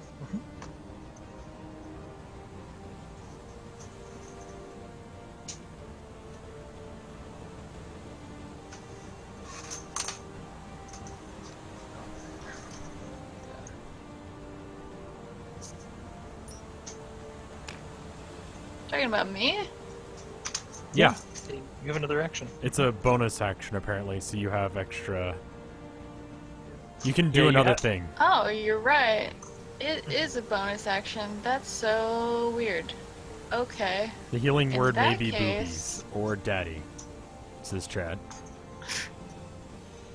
Sounds like chat. I have daddy privilege according to Vid now, so I guess it works. What does that even mean? It means that the only people that are allowed to call him daddy are me and Dwayne The Rock Johnson. Wow. That's specific. Congrats. Yeah. It's a very small list of people.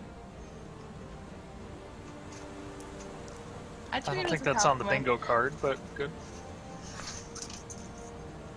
I want to use Vicious Mockery on that little bitch that hit me in the back of the neck. Oh, it- shit! Was that your d6 you just rolled, or was that just someone rolling a d6 for no reason? I'm catching up on damage. Oh, okay. I thought that was good. You had a lot of work to do. There's a lot of hits that I was just calculating. So.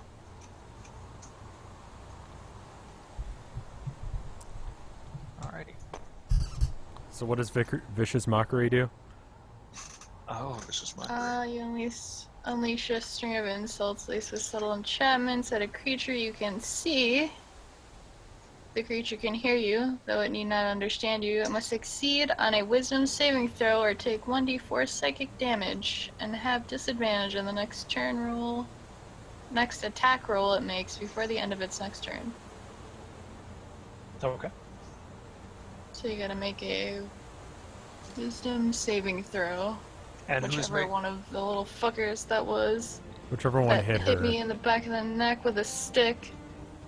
Okay, are you okay? So you want to target one of the dwarves that's in your vicinity, right?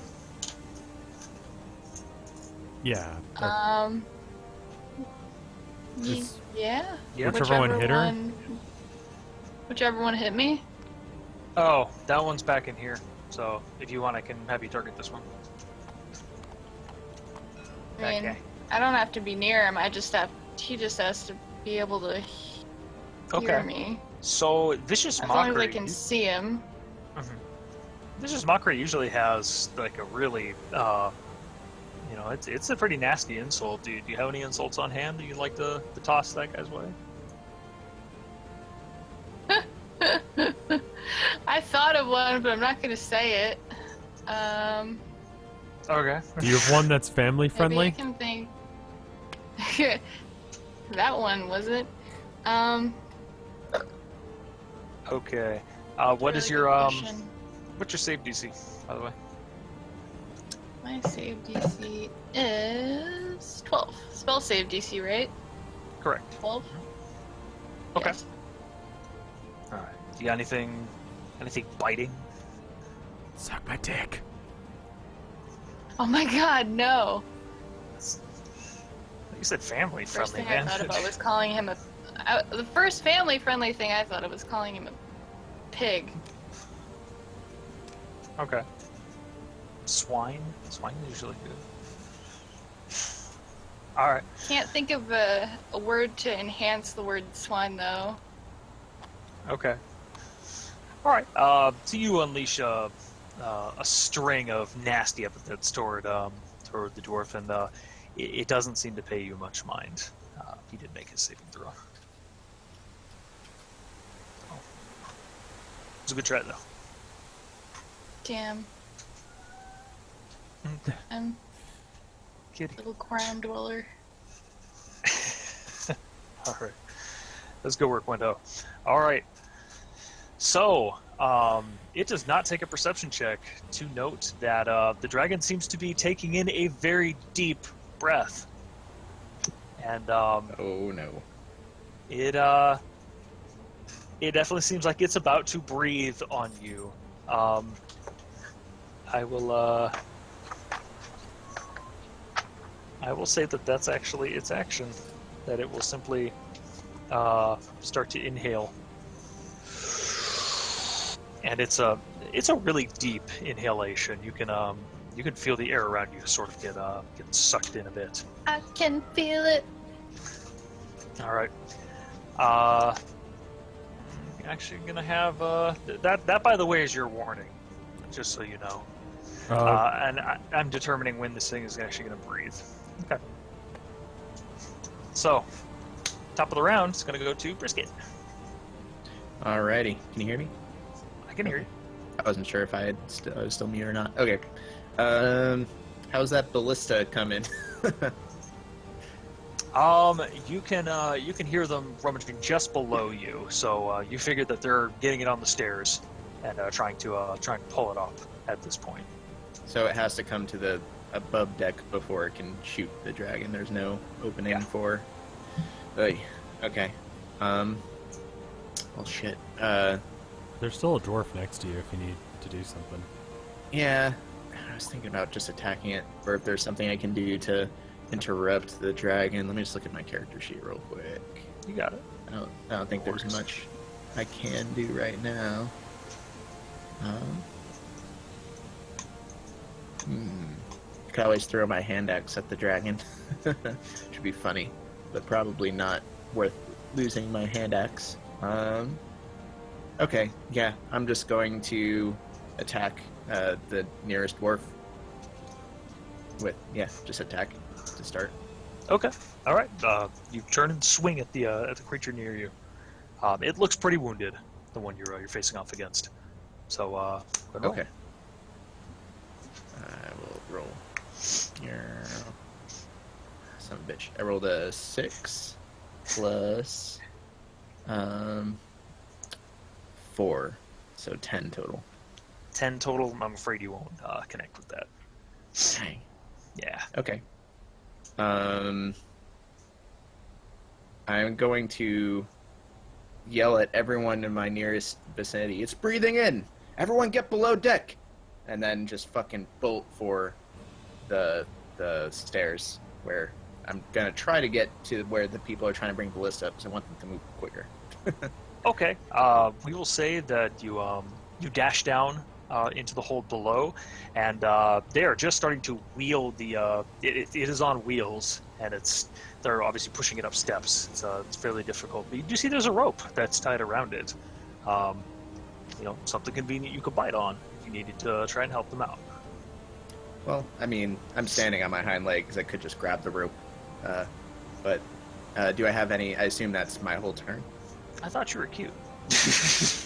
No, not anymore. I'm in fucking battle mode. I'm on hind legs with a sword and shield in hand, ready to go. All right, you got But it. I mean, I guess I could do that to make more use of my leg strength. Like I could sheath my sword and shield and bite that rope and just pull using. I don't know if hot to trot would make any difference on that, but not necessarily for that, but the imagery is good. You don't have to Sure. get your all fours if you don't want to. So sure. So I don't know if I have anything left in my turn. I want to help them pull that damn rope. okay, all right. Let's see. That's going to be just about your turn there. Azana, what do you do? So am I below Okay, the deck now, or sorry? Yeah, we'll say you're below the deck. Okay. How far away would you say I am from the dragon? From the dragon, probably no more than maybe I don't know. So let's see. Jump on it. Anywhere between 60 to 80 feet. No, Okay. it's flying pretty closely to the ship at this point. Okay, And, I was just wondering because from like 60 feet away, that's enough for me to put my my hex on it, and I could try to actually hit it with another spell. I tell you what, I'll give you a 50-50 shot. If it's 1 through 10 on this, let's say it is. Okay. It is a 10, so yes, it is just within range for you to hex it. Okay. Then I will actually hex it, and I think I'm going to cast Scorching Ray on it. Okay. Sounds good. Alrighty. So Okay. for Scorching Ray, you'll have your spell attack. Yes. So I actually have to roll for Yes. it, correct? Okay. So you'll be rolling your d20. You'll add your spell attack bonus, and Yes. you're going to try and hit its armor class. Yes. I think I have to make 3 separate attacks with it too? Yes. Yeah, you get 3 Yes. rays. Okay, so that's a 16 plus 5, so that's 21. That hits.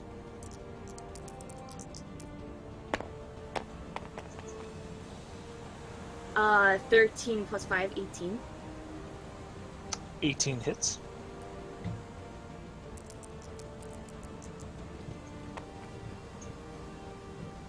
And 11 plus 5, so 16. That one does not hit. So 2 rays do connect. Okay, so,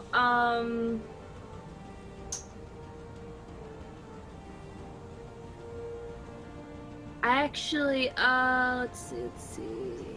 Okay, so I'm not third spell slot, so there's no additional ray. On a hit, they take 2d6 fire damage plus the hex. Okay. So go ahead and roll your damage, which should be 4d6 for the 2 rays, and whatever the hex gives you. Okay, so let's roll this. So, that is a 10.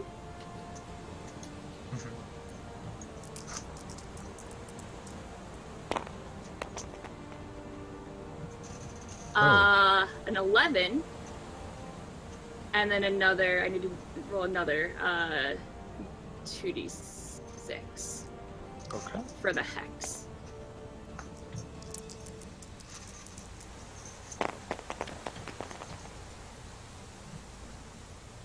And a 9. So I think that's 30 total damage? 30 total damage. Nicely done. Okay. The rays burst forward from your fingertips and sear out toward the dragon, catching it right in its neck and also along its right wing, and it howls.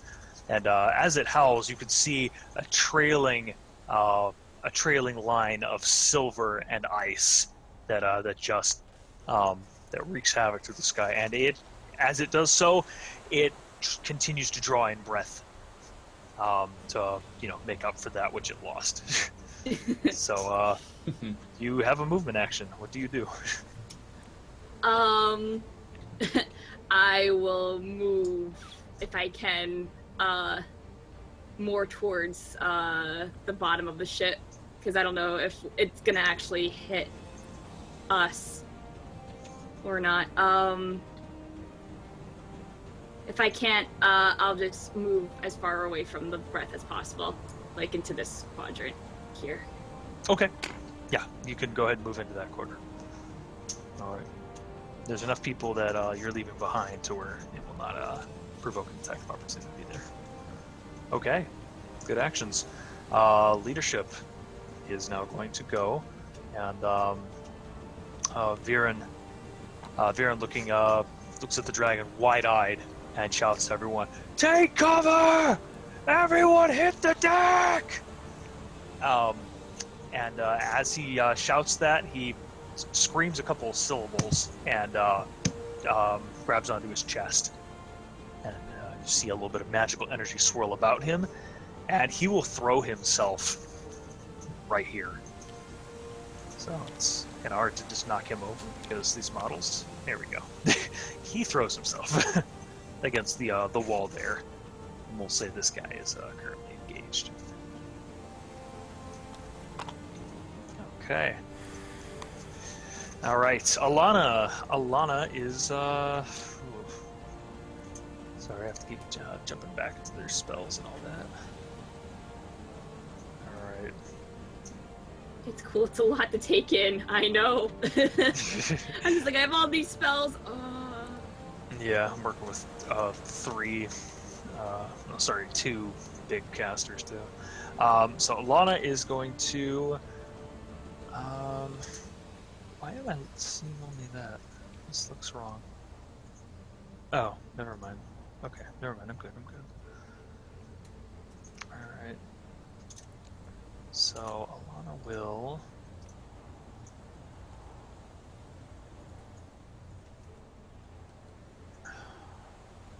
She's going to make a withdraw action, and she'll just scream, "Take cover! Take cover!" And she'll open up the door to her cabin and slam it shut.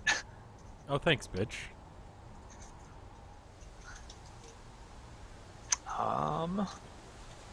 And Thralled. Thralled needs to try and escape because he's currently being bound by the chains of this icy cleric. So he needs to make a wisdom save. Is that enough? Yes, it is. All right. So Thralled is struggling, and he just breaks free of the shackles and the chains around him, and he is going to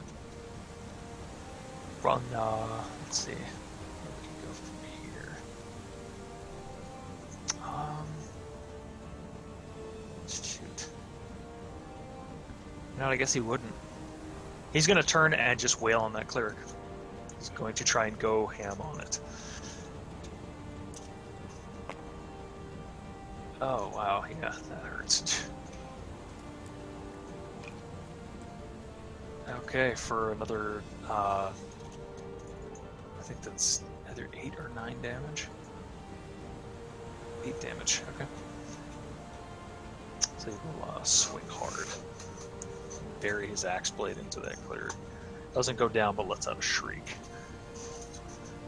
And let's get to cover. I'll keep you safe for now. He yells as he just continues fighting. And that is leadership. Gerald, that dragon looks ready to pop. What do you do? So let me. Okay, I've got 25 base speed, which means that I will not be able to get below deck within time. The door that is closest to me that I could hide in is shut. I'm surrounded by enemies. So I assume the only cover I can really take is this this mast here. Would that count as cover? Well, let me gently remind you that you're not certain if she A, locked the door behind her, Okay. or B, you can dash. Dashing basically allows you to move twice. Ah, if that's what okay. you want. So I could run below deck by just bolting, although attack of opportunity all the fucking way. Yes. So, yeah, there are two different types of actions you can make. One's a dash and one's a disengage. If you spend your whole turn disengaging, basically, you can make a move and there's nothing. You don't get a attack back. Okay. But if it's a dash, you get to move double your speed, basically. Okay. And then with stuff like force damage and stuff like that, like I forget if this is like other systems where if they break concentration on spells and breath weapons, if that fucks up the ability to do it. Like, could I hit it and cause it to fuck up? Like, is that even a mechanic in this game, or? Yes, there's definitely concentration. Okay. There's concentration things. Whether or not you could disrupt it from breathing from a single hit, that's questionable. But it may depend on what you're trying to do. Okay. And does the type of damage between force or fire matter at all? Like, does No, not the in amount this of case. damage count or anything like that? Usually the amount or whatnot is the way of trying to, break something's concentration. Okay, so I think I know what I'm gonna do. I'm gonna summon forth all of the knowledge that Keith has ever taught me, and remember his kind words, and use them to regenerate some of my health. So I roll a d10 and add my wizard level to it, and I heal that much. This is a bonus action, and I don't know where the dice went. I assume it's gone? No, it's up in the sky. It's 4 plus 3. So, 6? Wait, no. 4 plus 3 is 7. 7. Okay. And then I'm going to summon forth the other knowledge of being able to act quickly, and cast magic missile. Okay. So that just straight up hits if I say it does, right? Magic missile is still a must hit. Yeah. So it's I get to choose 3 targets. I'm just going to choose the same one all 3 times, and we're just going to hit the dragon with all 3 shots. So let me roll 3 d4s then. Okay. So 3d4 plus 3. I have no idea what that landed as. 2. 4. So that's 6. Mm-hmm. 1. So that's 7 plus 3. Right? Okay. So 10 damage all in all. 10 damage all in all, and I'm going to flip over all my spells that require to be... Okay, cool. And then, using that inspiration from Keith, I'm going to then use a second action to bolt below deck by dashing. Okay. All right.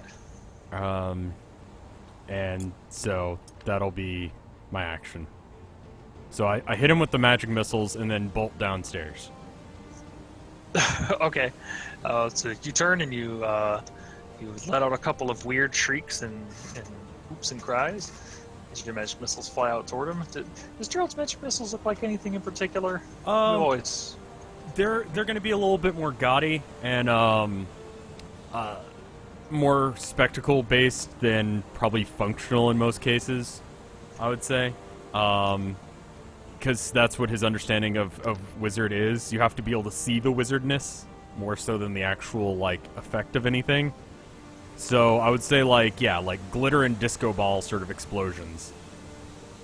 KY says they look like dicks. I'm not gonna go with the dicks. No, he has not read enough of what is it, Jeb in the 8th Sin to start casting dick missiles. I've never heard that. Oh, that'll happen down the line, won't it? once he finishes the book, he'll learn the arcane secrets. The magic missiles look like giant cocks.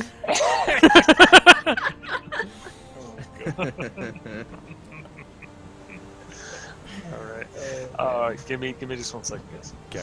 Okay.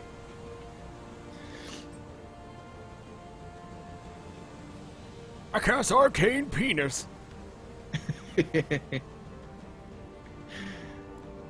I haven't used that voice at all today, but it's combat. I don't really want to. Yeah, it's combat and not RP. Yeah. So Yeah, I was gonna comment on that too. That we have not heard a lot of the voice. So. Yeah, I mean, I could. Normally, what I do to warm up for streams is I just start repeating lyrics and just random phrases in his voice. Here's a good one. I eat my dinner in my bathtub. Then I go to sex clubs, watching freaky people getting it on, and it doesn't make me nervous, even if I'm restless. Yeah, I've been around and I've seen it all. I get home, I got the munchies, binge out on the Twinkies, throw up in the tub, then I go to sleep. I drank up all my money, dazed and kind of lonely. Kind of what? Lonely. Lonely. But you're gone and I've got to stay high all of the time. to keep you off my mind. I missed everything about this conversation. All I said can do is normally Yeah. to warm up for streams, I just read off lyrics, so that way I have something to read. oh my god. I've got 10 Mac 11s, 838s, 99s, can't touch my riches, even within 357 bitches. Biggie Smalls, the Yeah. millionaire, the mansion, and the yacht. What are you singing? See?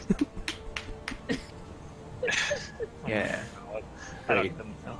Okay. Most of the, in fact, all of the sailors are going to forego their actions this turn to hit the fucking deck, because immediately right after, the dragon's breath will now exhale. Wait a minute. Wouldn't it be on its turn and not... Yeah, Dragons get a really cool thing called legendary actions. Oh, fuck off with the legendary actions. Those are actions they can take on other people's turns. Okay, well, sucks to be you, Jen. So, that would mean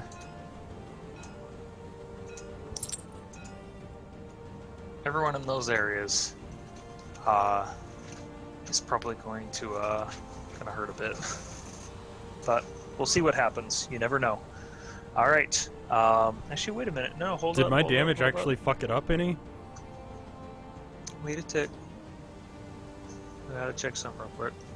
There was also Ima's damage, if that matters. Oh, wait, 60 foot.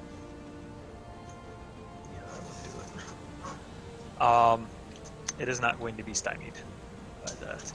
Well, I tried. You did your best. Okay. That's a nice turn you have there. Let me share it with you. Jen, I need you to make a Constitution saving throw. Okie dokie.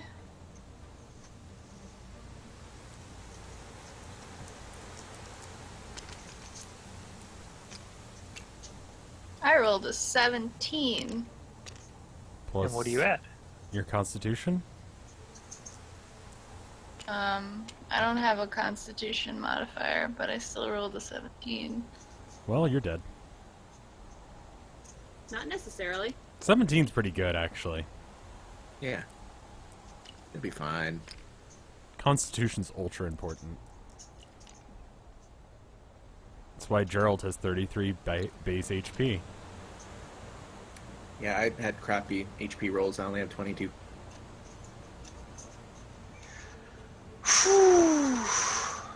All right. So how much HP do you have? 15. 15. Oh no. All right. Let me check something. He's like, how can I save her? I didn't mean to kill her. I don't want to save her. I'm just looking at the thing.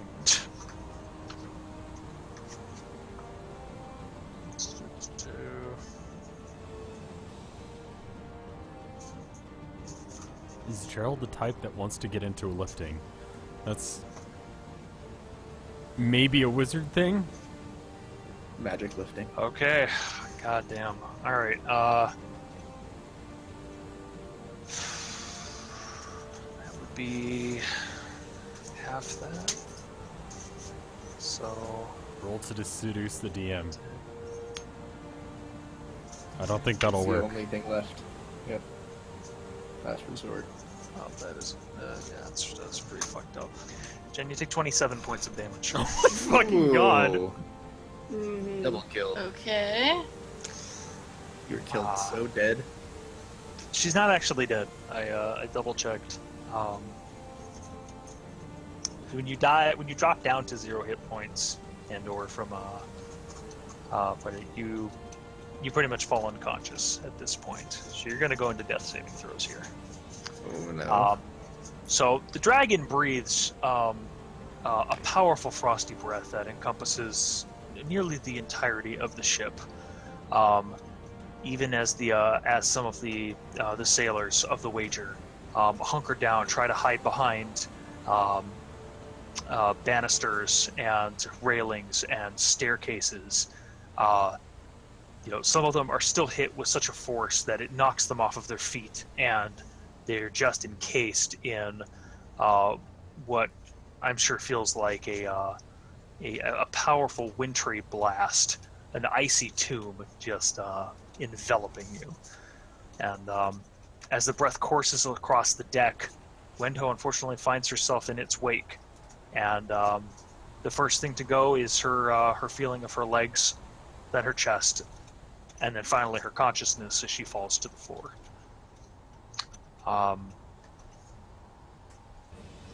need to take a few people off the board here.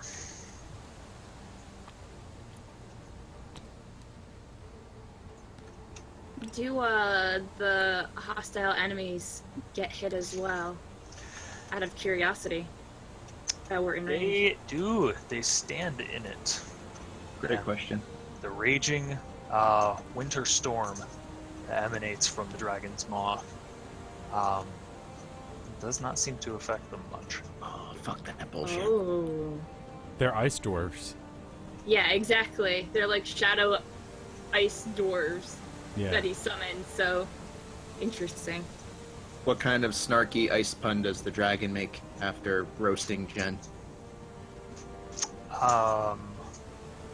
Cool it. Was suggested in chat. Glacier? I hardly know her. You said bad pun. I don't know whatever I was going with it. Okay. That was pretty good. You don't have to make shit up to appease me. I mean, you can. I might leave you alive, but...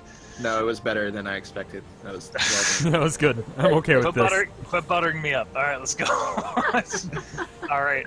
So, We have to be nice to you right now. One of our party members almost died, so we got to be nice so that we remember that, so you don't kill the rest of us.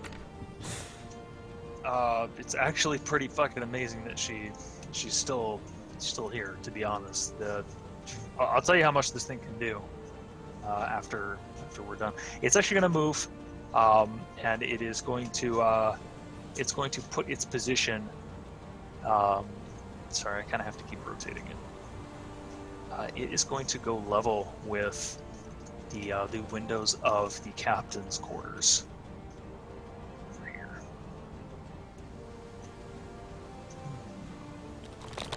Oh shit! Oh god. Oh no. It's good. It's fine. It's fine. They freaked out a little bit, but you know what? That's actually perfect. It's at eye level. Okay. But I should state, because I seem to be walking out of turn, and this is rude of me, I apologize. Wendho, you need to make a death saving throw. So what happens when you start your turn without any hit points? You're going to make something called a death saving throw. Basically, it's just a d20. What you want is a 10 or higher. And if she fails? It's not going to kill her. Okay, that's the important bit. That's a misleading name then. Well, I think if it's You get anything like three of 3rd those. edition, There's chances. it's 11. There's successes and I failures. got an 11. Okay. Yay! That's good. That is good. it's like in 3rd edition where you slowly lose negative hit Okay. points until you hit 10, right? And then Yeah. you die. Yes. Jen, go ahead and give yourself one success for the moment. So, if you manage to succeed 3 times, you're stable. If you fail 3 times, you die. Now, something does happen if you roll a 1 or a 20. If you roll a 1, you take 2 failures. If you roll a 20, you get a hit point back and you're back up. So, so there's some scariness to it, but success is good. I'm just going to say that we also have inspiration, so don't be afraid to use it if you This really would be a think. good time to use it. If you fuck up. Not just yet, in my opinion, but maybe if there's like, Succeed or die. yeah, Yeah, when you failed twice already. Yeah. yeah. Gerald, you're pretty much the only person that makes this out, but you can hear the dragon. You hear the dragon cackling. It sounds like raspy breathing, and I'm not sure what else. Just sounds basically emanating from it, but you kind of identify it as a type of raspy laugh, and it says, "Come out and play, Captain. Your ship, your crew, and all of you will be mine. Okay. All right. Is Thorold okay? He's very much standing on the deck there. Let's see. Thrald took. Just Thrald looking is still around. up. Okay. He looks really fucking cold, but he is still up. So, all right, we're gonna go off to Brisket. Brisket, at this point, aside from Gerald being slightly in the way, you're able to help assist the ballista to get to the top of the staircase there. Oh boy. Ah, shit, that's such a conundrum. Okay. Damn, I can't take... Wait, no. This won't take... Okay. So the ballista's on deck, and I am now on deck with the ballista and also next to Wendho, correct?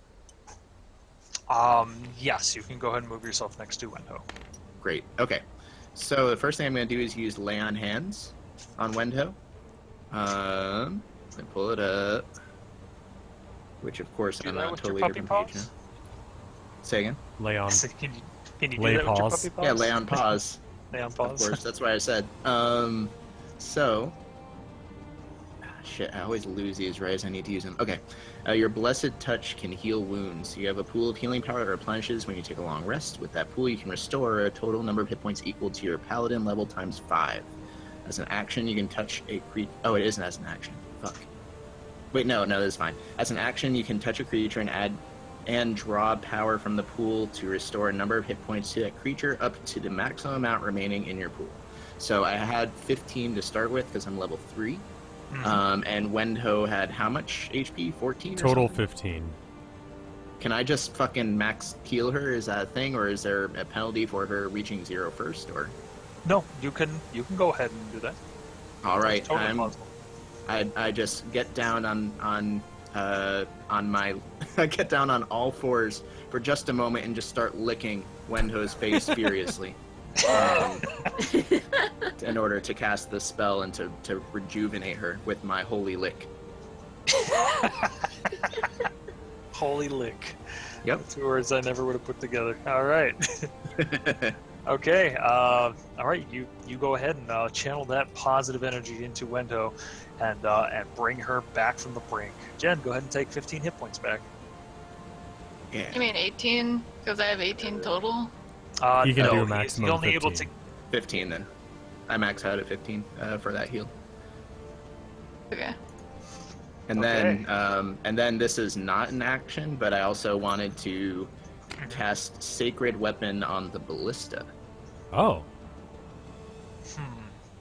It says, oh shit, this was as an action. Never mind, I'll have to wait till the next turn. I didn't say anything. Okay. I didn't reveal my plan. Kind of a cool idea.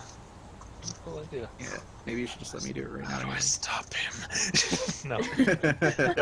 Yeah, you're good. You're good. Good. All right. Azana, it is your turn. Alright, if I were to go to this quadrant up here, would I take attacks of opportunity? Because there's 2 people here and 2 3, I think. here. Oh, wait. Where are you? No, right here. Oh, okay. Twos. Yes, you would suffer at least 1 attack of opportunity to just simply try and move away. You know what? At this point, I think I'd risk it. Okay. Alrighty. I'm gonna do this real quick. Okay. So we have 3 foes here in the area. 2 of them will try and swing at you as you go by. What is your AC? 14. 14. That's with your mage armor on? Yes. Okay. Alright, let's see how they do. 14. Very nice. It's a miss and a miss. Okay. Alright, cool. So I guess I will go right up here if I can. Let me just go over here then. There It's you hard for me to. go. Yeah, they're tough. And it's a Okay. cluttered deck, so. Alright. And I would like to cast Eldritch Blast on the dragon. Okay. You peer out over the edge and you see the horned body of the dragon. Yeah. Go ahead and give me an Eldritch Blast. Alright. That's is that a spell attack? Roll the Yes. hit. 13 plus 5, 18. 18 hits. Alrighty. Go do your damage. Alright. So that is D10 plus 3. Okay. That is a 7. Plus 3, so that's 10, and then my hex damage. Which is 2. So altogether? 12 total. 12 total. Okay. All right. All right. It takes the blast upon its head, and it shrieks and looks up at you, Azana. Yeah, good, face me. Come at me, bro. All right. Okay. So leadership's turn. Let's see. How are we gonna do this? Viren, sensing an opportunity, is going to try and move past this dwarf here. We'll swing at him as he moves by. Viren, what's your AC? That is a miss. Okay. So he's gonna move over here. It's not really have any room to stand, but that's okay. And taking a point from you, Azana, he's going to reach over the deck and hold out his wizard staff and speak a few words, and a large ball of fire shoots outward and connects with the dragon. How much is that? Casts a fireball. That would be a dexterity saving throw. So the dragon will make a saving throw. Okay. And it succeeds. And it will take...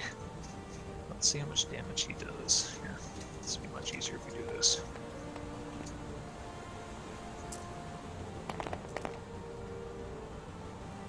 Alright. Dragon will take 16 damage from a large ball of fire that immediately just blossoms outward and catches it right underneath its left wing. Alright. Its flapping seems to be slowing a little bit. The ship is still moving along at a fairly quick clip, and although the dragon has had no difficulties keeping up with the ship at this point, it seems to be favoring one wing now. You are doing a good amount of damage to it. Alright. Alana is going to...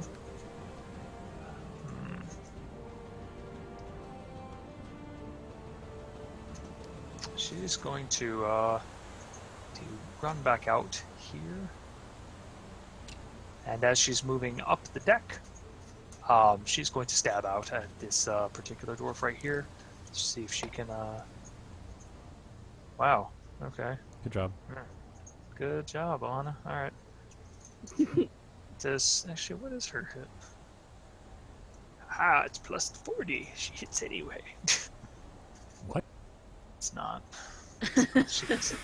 She swings Give me one of wildly. those swords. I don't know if you can use them being a wizard. No. So, all right, and Thrald, who now looks like he stepped into a freezer for a few hours, and just got out. He has icicles hanging from his nose, and his eyes look bloodshot.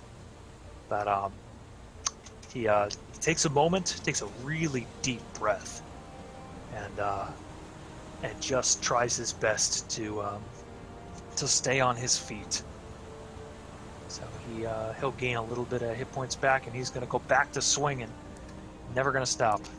Can't stop, won't stop. That was a terrible roll. Holy shit. Can stop, should stop with those rolls. What did he get? Yeah. He got 5 hit points back. It's pretty awful. But he will swing for the fences on that orc. Let's see how he goes. Come on, baby. 12. That is still a hit. That's a hit, and that's not the damage die. Be pretty impressive. You can roll a d20 if you want. I'm cool with that. No, it's cool. It's cool. I can roll the real thing. It's fine. No. It's fine. All right. He gets down to one knee. He's much taller than this dwarf, and in doing so, he brings his axe level with the dwarf's waist and just pounds the blade in hard, and nearly severing it in half.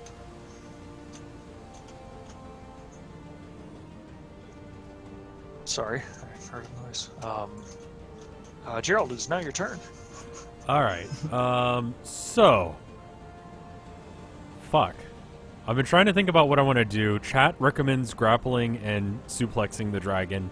I don't want to do that, A, because I'm too many sizes small to be able to actually pull that off, and B, because grappling in this game is bullshit, and I hate it, and I never want to do it again.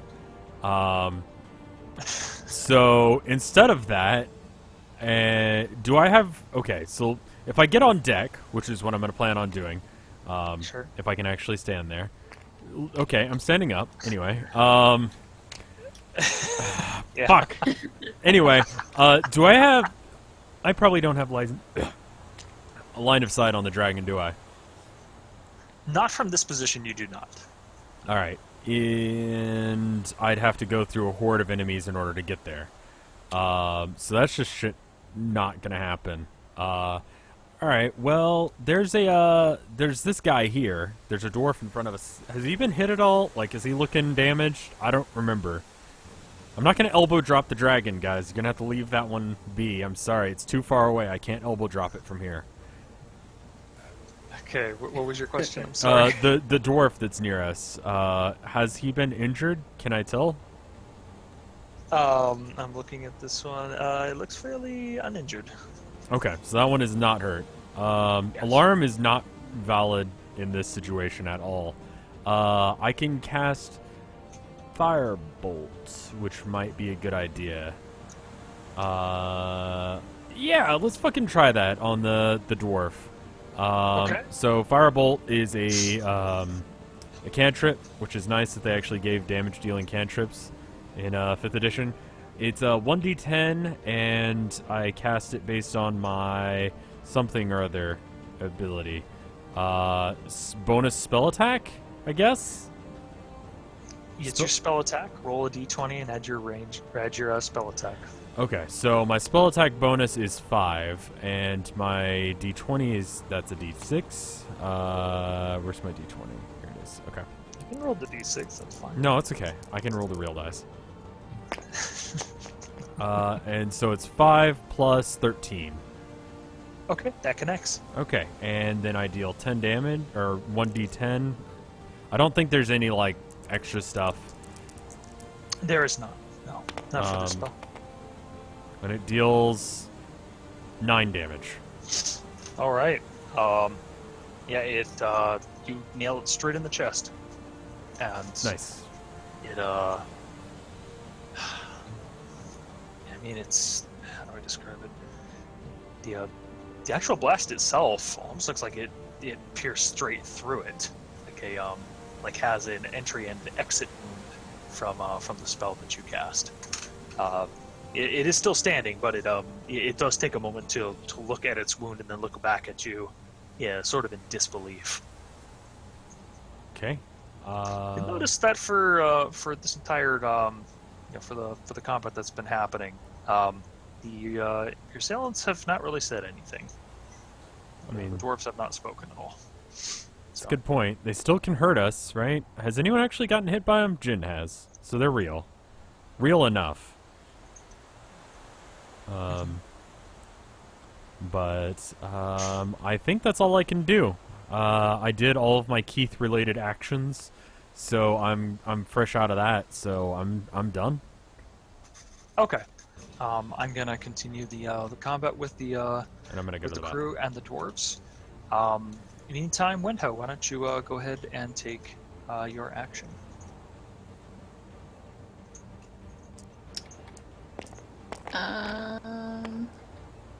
Can my action be getting the fuck out of here? Because I don't want any more of this. Yeah, you definitely can be. I was gonna say, I know that you Goodbye. were not feeling well or sick. Did you need to take a break or stop here and split it into the next part, or? That would be preferable, but I can just dip out if you guys feel like you want to continue, and then just proceed as though my character's resting or something. I don't want to impede anything you guys want to do, but I also don't want to push myself harder than I think I can go. Okay. Yeah, definitely. I would not want you to do that. All right. So would you prefer to stop things here then? You guys don't have to stop. I can just go for now, and then you guys can keep doing whatever, however you all would prefer to handle it. It's up to you guys. I don't mind. Okay. Yeah. All right then. Guys, how do you feel? I was gonna say I'm totally fine. Really taking our time because health before board games. So I would totally be fine stopping here and doing part 2 of the fight next time. I am back. What happened? Jen is not feeling well. She's going to be bowing out for the Okay. time, and just asking if we want to split the battle and come back to this next time, or if we want to continue onward. It sounds like we might be stopping here. I would honestly prefer to finish the battle at least. Okay. Okay. But I'm okay with Jen dipping out. I'm Yeah, okay I mean, with I'm fine with either. either way. I'd Mhm. like to at least finish this round so we can just start fresh from brisket going. But yeah, if Jin wants to bow out, I'd kind of vote for stopping. If it would help at all, I don't see the combat taking terribly much longer. So if we wanted to finish up, it would be okay. But I understand how you mean. If you don't want anyone to miss a thing, then I'm fine with stopping. I mean, we could say that Jen is recuperating from pretty much dying, and is her character is just resting. Could do that. Yeah. Yeah. She goes downstairs in order to rest and not, deal with the combat right now. Okay. Feel better, Well, Jin. yeah, I hope you feel I'm better, Jen. working on it. Okay. Bye, Jen. See you, Jen. See ya, Jin. Bye. Bye, Jen. Thanks for Take care. being so understanding. No Appreciate worries. it. No problem. We'll see you next time, Jen. Good luck. Alrighty. Okay, she got a critical from one of the sailors. They seem to be fighting on pretty hard, having seen their one of their allies fall. Shoot, I just realized that the Thrall is really, really outnumbered. Yeah. Mm-hmm. Let's Those see. are all hostile. Yep. That's two against him. All right. Is there anyone in that? Ooh, yeah, there is. There's one crossbowman. Crossbow. That's 2 hits from that. Crossbow guy. Oh wow, he will die. Oh no. Crossbow guy does, or No, not yet. I said crossbow guy managed to hit. oh, He did a good. he did a good job, crossbow Yeah. guy. It's like, oh damn, but Alana just got criticaled. Good. Oh. Ooh. Let's roll that one real quick because that one can be pretty gnarly damage. Okay, that's 11 to her. All right, yeah. He finds the back of her knee and cracks his club against it. really hard. She yells out. Okay. And there's a big cluster up here. Oh, there's Azana up here as well. Yeah, I have 2 up here. Okay, so Azana, what was your AC again? 14? 14. Okay. That is going to be one of them hitting you. And that is 6 damage. Okay, so there goes my temporary hit points. This is true. This is true. Hit, and critical miss. And then 1 hit. Let's branch these out real quick. And then that's just Viren. Okay. Alright. As the combat continues to go on, you note that the sailors are fighting on with fervor, with vigor. They don't back down. They are fighting tooth and nail to the death. And a number of them have fallen, along with a number of the dwarfs that are disappearing into snow and mist. However, their numbers are starting to dwindle, and it's starting to become a little difficult to see the end in sight here. Let me do some things. Let's see. Wenho is gone downstairs. That's what she did for her thing, and the dragon. Okay. Right. Here. Okay. So, the dragon here is going to rise up and bring its full body to bear toward you, Ozana. And it's the residual, minor heat from its breath can be felt at this distance, and your entire body begins to shake as it roars right in your face. Let's see, that's quite a distance. Yeah, that's everyone. So the 3 of you, I'd like you to give me a wisdom saving throw. Okay. Can it be any other one? No, it's got to be a wisdom. Ooh, Gots to do a wisdom for me. I got a 20, or natural 20. Where is Okay. my d20? But There it is. -1. Wait, no, my wisdom's +1, so 21. 10 plus 3, 13. 5. Yeah. +0. Gerald and Azana, you feel your stomachs just drop out. The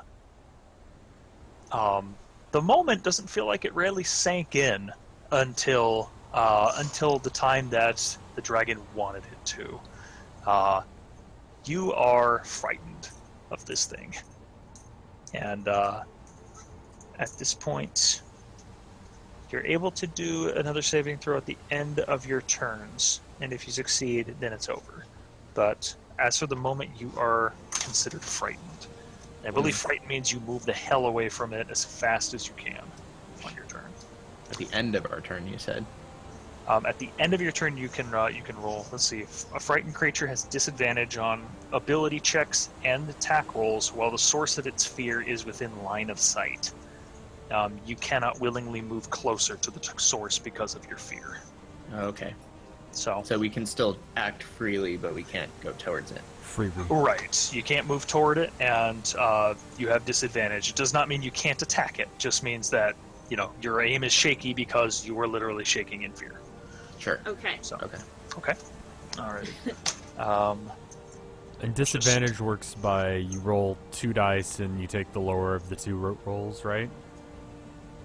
Correct. You roll 2d20 and you will take the lower roll. And advantage is the exact opposite. That is correct. Cool. And any time that you have advantage and disadvantage, no matter how much of either, they cancel out. Oh. So you can have 3 things that give you advantage, and 1 that gives you disadvantage. It's canceled. It's neutral. There's no, 2 cancels it out, and now it's an advantage. Blah blah blah. blah. KY was not affected. He scored a critical. Yeah, So he's fine. He's the only one Brisket- that's fine. Brisket, you feel just courageous. Your tiny little heart is pumping as fast as it can, but you feel alive. Yeah. Yay! Awesome. So, Okay. okay. So that was the dragon. It is going to go back to Brisket now. Okay. I am going to spend my turn casting Sacred Weapon on the ballista. Okay, and what does that do? Let me pull it up. Sacred Weapon. As an action, you can imbue one weapon that you're holding, or I assume in this case touching, but again, you can veto if you'd like, with positive energy using your channel divinity. For 1 minute, you add your charisma modifier to attack rolls made with that weapon, with a minimum bonus of +1. The weapon also emits a bright light in a 20-foot radius and a dim light 20 feet beyond that. If the weapon's not already magical, it becomes magical for a duration. And that's it. Okay. Wait, hang on. If you're no longer holding or carrying this weapon, or if you fall unconscious, this effect ends. Oh, never mind. It has to be something I'm holding the whole time, so maybe it's not a good idea. Okay. Change of plan. I'm going to... Well, first, I'm going to say, since I'm near the ballista, I'm going to tell them to aim for the neck, like where the amulet thing is that Brisket detected earlier. I don't know if that will make a difference, but Okay. Wait, what? at worst, it will still hit the dragon. So I'm going to tell them to try to aim for the neck, for the amulet, whatever Okay. it is that's hanging around his neck. And then I'm going to use my actual turn getting as close to the dragon as possible, since everyone else is feared, I guess. So can I use that dash through, or? Sure. We'll give you that hot to trot. Yeah.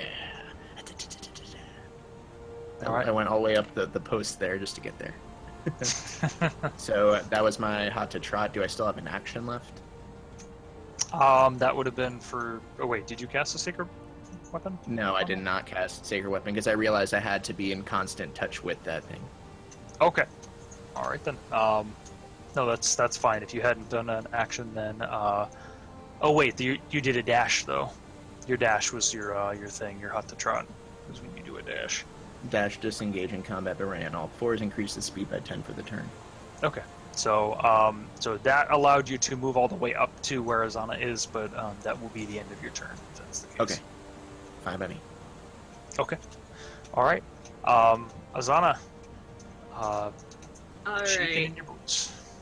I'm shaking my boots, and I notice the people in this quadrant right here, and just for a moment I go, I need backup, please. But Okay. I look back to the dragon, fear in my eyes, and in Infernal, I go, I'll get you, bitch. And I Ooh. cast Hellish Rebuke on it, Okay. That which sounds is good. it's my my tiefling trait, and I literally point my finger, and the creature that damaged you is momentarily surrounded by hellish flames. The creature must take a dexterity saving throw. It takes 2d10 fire damage on Oh a my failed save, god! or half as Damn. much damage on successful one. Holy Um, fuck. When you use a spell using a spell of second level or higher, which I would assume it is because it's a free one, and my spell slot is second level, the damage increases by 1d10 for each slot of above the first. So that's 3d10. I have a question, though. Yes. Hellish Rebuke does state in the casting time that you're using a reaction which you take in response to being damaged by a Okay, creature. so it's actually being damaged. Okay. Yeah. I wasn't actually sure. like if I have to be hit by I see. damage, or if the fear attack itself was a part of it. Gotcha. A reaction to the fear, it's pretty good. Yeah. In this case, it's pretty specific in terms of actually being damaged. Damaged? So, okay. yeah. So I will have to wait until it actually damages me. I would advise against being damaged. That's a hell of a reactionary attack, damn. That's a really good ability, yeah. I didn't really look into warlocks. All right. That's super cool. But I do have to run away from it, correct? Let me check. Because I know one particular. Yes.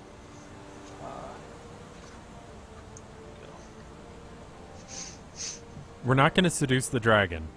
Yeah, we're not seducing it. Shot is very behind the strategy of either suplexing or seducing the dragon, neither of which are a good idea or possible. It does not state that you need to run from it. It simply states you cannot move willingly closer. I can't go closer. All right, then I will just man up, I guess, and try to just Eldritch blast it in the face again. Okay. I will not go closer. I'm still shaking my boots. I do have the negative, the fear. What is the negative to You roll 2 attack? dice and you take the worst of the 2 dice that you roll. Oh, okay. It's the new disadvantage system. Okay, so I have to roll 2 2d20s and whichever one's your worst. 2d20s. Okay. I'll just try. 13 and a 9, so it'd be the 9 plus 5, which I don't think hits. Okay. You shakily you fire off an eldritch blast, and you do so almost reflexively, given its distance. You just want to try and do something to it that might bring you a little comfort. But it looks like the energy literally just washes over its body. You've known dragons to have scales that are somewhat impervious to magic.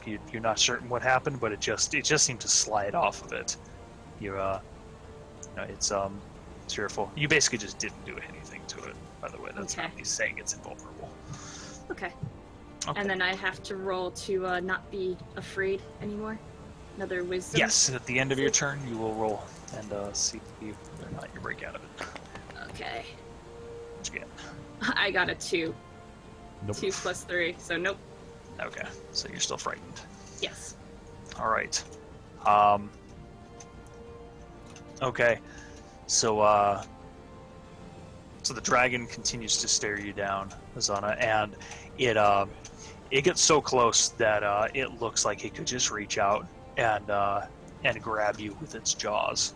It continues to inch forward. Hopefully it doesn't blow up the table. I'm waiting for it. Oh. Nice. Oh, that's weird. Maybe a little further up. Maybe up a little bit. Yeah. Here we go.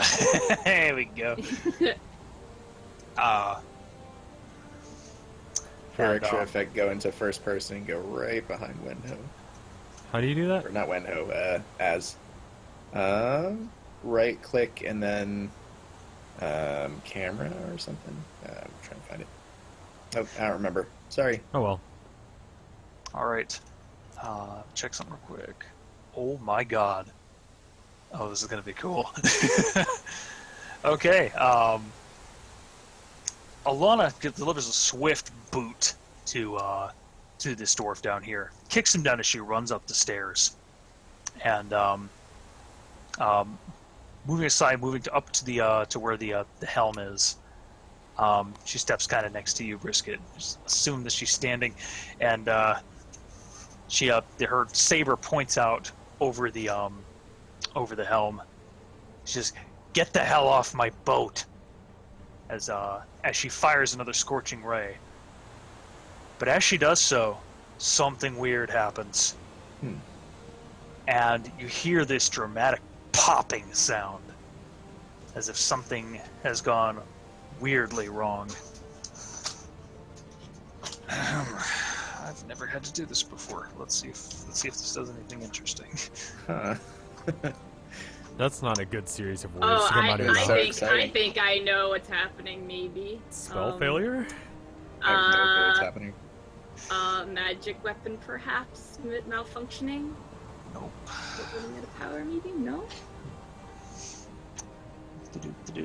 Critical magic?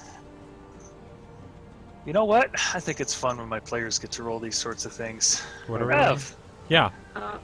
roll me a D100. What the fuck? Which Roll none of me my. 2d10. Yeah, where's 2D10. the other D10 I've got? I say none of my dice are Alright. labeled. Okay. Do we all have to do it? Nope. Wait, no, that's I a just D- want Rev to do it. I've got to Just- find my Just other... Rev. Oh, okay, there they are. Okay, these two right here. The leftmost one will be the hundreds place, I guess? Sure, whatever you want. So that's 82. So Alana's a sorcerer. Right? She has wild magic. I have no That's idea what- what that means. So some sorcerers, when they cast spells, weird things tend to happen. Their Wait, magic those is were born- D8s. That would explain why I was able Those to are get... those were D8s. What the hell? Roll me some D. Roll me a D100. Roll me the real ones. Where's the D10s? Where are they at? Okay, I'll roll Here, this one first. Do you have another one? Oh, that's such a good roll, though. Just roll it. Yeah, it was a really good roll based on what he had rolled. I need another D10. Oh, Do you want to borrow mine? Yeah, will you just just roll. hand it Just to roll me? it twice. Okay, so Alright. one's Just place, roll it. 9. Uh huh. 10's place, 2. 29. Fucking shit. Should have done it the other way Sorry. around. Okay. Huh. 29 is a very different thing. Now just split the difference. Okay. Well, all right. I can't multi-class How in the the sorcerer's hell am I gonna chat. DM this? Okay. So it's also off a table, I would assume, right? Give me a second. It's supposed to be fun. Now it's weird. Okay. Yeah, it's a 92. You said that it was the ones and then the tens. Other way. Wait, that's what you meant, right? Sure. Which one's better? Which I- one did you mean? Did you I say meant 29 20 or 92? I Rev? meant 29, but if you want to give it 92 instead, that's It's fine with me. 29. Okay, 29's different. Okay, so 29 is, let's see, teleport up to 60 feet to an unoccupied space of your choice that you can see. Okay. 92 is you die within the next minute, immediately you come back to life as if by reincarnate. Okay. Those are very different. Oh my god. All right. I know what to do. I think I know what to do. Onto the dragon. Do it. That's what I would do if I could. Yeah.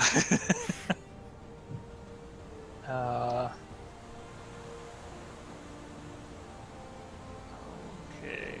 What level do you get wild magic? Is that just a thing? One. It's an origin. Oh my god. It's an origin. I want that. Yeah, But I you totally only- can't class into you only- sorcerer. You only surge on a 1, and I rolled a 1. Oh wow. You only it's 5% of the time that you surge. So, yeah. I can't determine whether or not this thing is too wildly effective. To create a magical effect. So does that mean that it takes the place of the magical effect? What are we looking at so I can help? I think it just takes the place of it.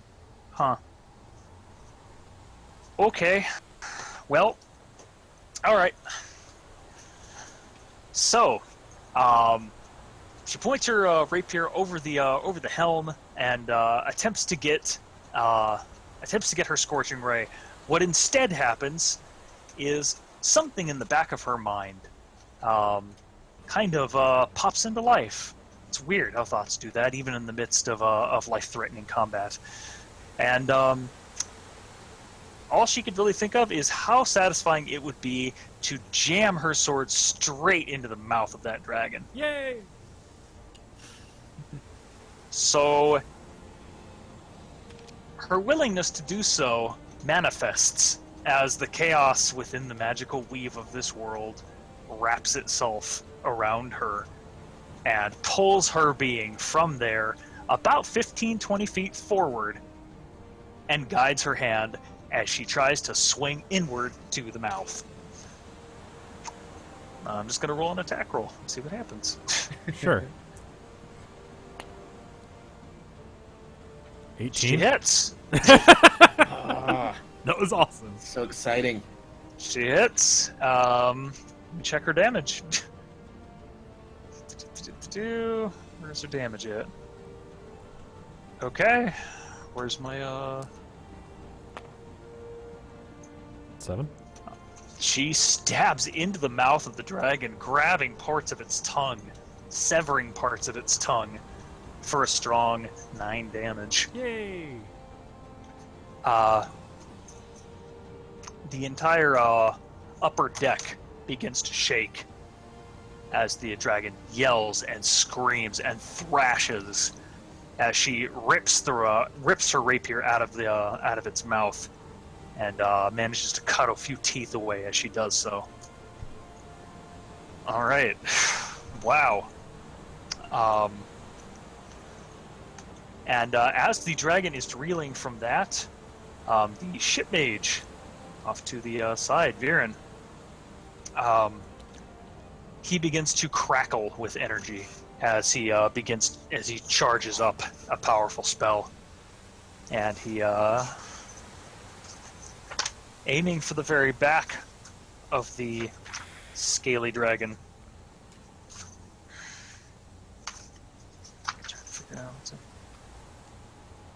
Okay. He said, "Die, you wicked, cold hell beast." And he throws out another fireball and casts it toward the back of the dragon. And the explosion blossoms forth. Boom! So much so that you're caught up in a moment of intense heat as the blast carries forward. Let's see. Oh my goodness, and I have already used all of those, so we get to 19? It's pretty good. It saves, I believe. Oh. What is Viren's? Yeah, his save DC is low. So, dragon saves. Let's see how much damage he deals to it. We're gonna do yada yada yada yada yada yada yada yada and yada. Okay. So that is 12 points of damage.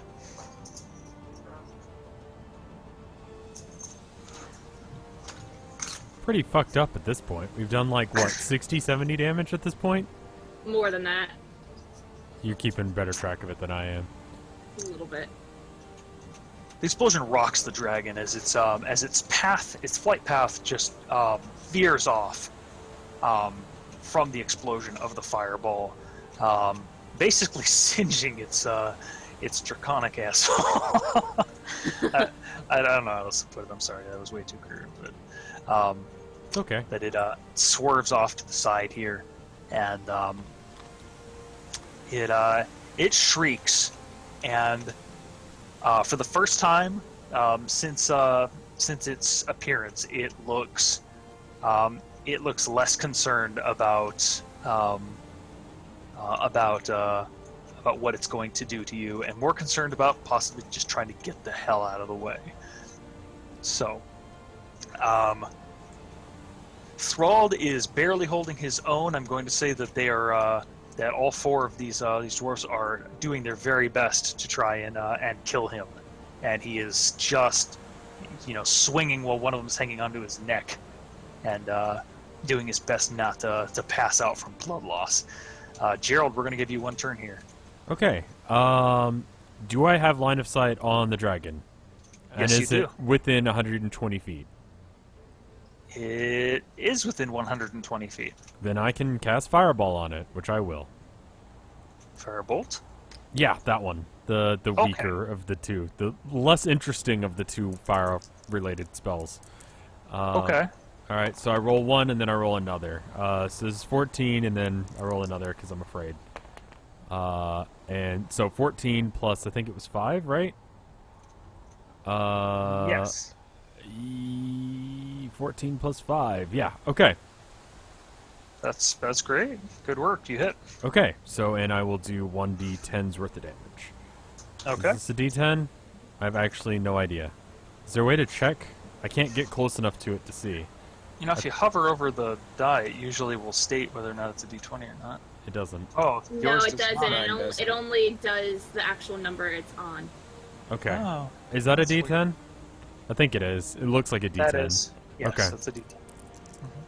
Well, do I take fear roll for damage as well? Fuck off with the 3. All right. All right. You toss the firebolt in its direction, and it singes its wing as it starts to try and fly off. You toss it there, and you note it does a little bit of damage. Okay. And then I'm going to roll to see if I can get unafraid now. What do I have to do?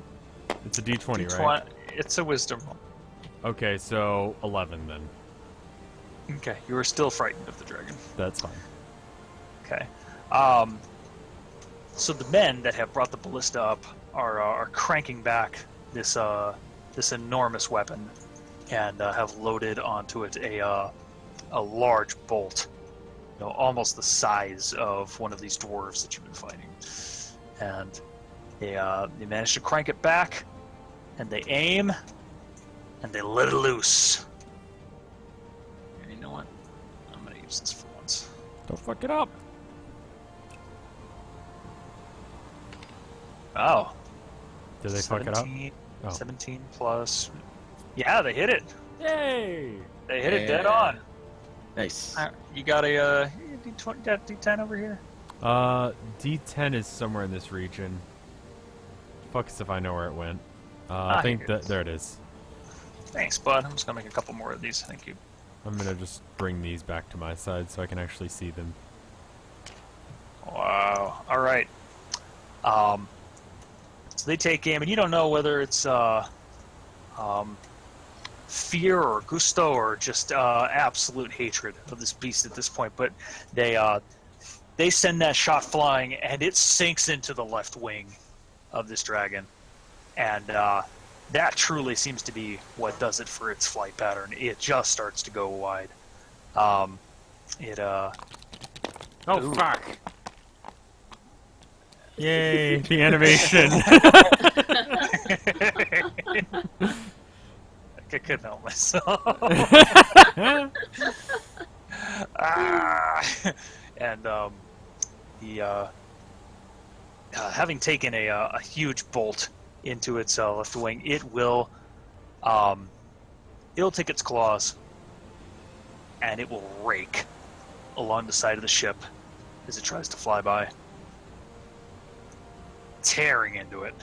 Do I get an attack of opportunity? With your staff, you mean? Yeah. Sure. Okay. Sure, Rev. Why not? Why not? What are you trying to do? I'm just trying to slap it while it's going by, so it's a 15 or a Trying to slap the dragon? 17. So 15 plus 4.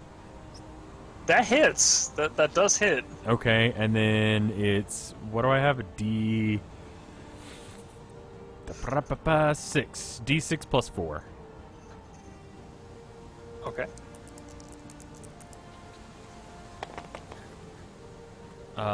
3 plus 4. 7. You do an awful lot of damage with that damn thing. Yes.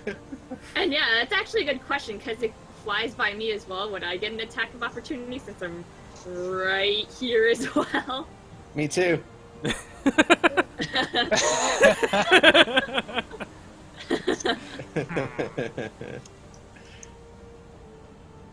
All right. The entire party Yeah. goes after it. All right. Sure. Go for it. Alright.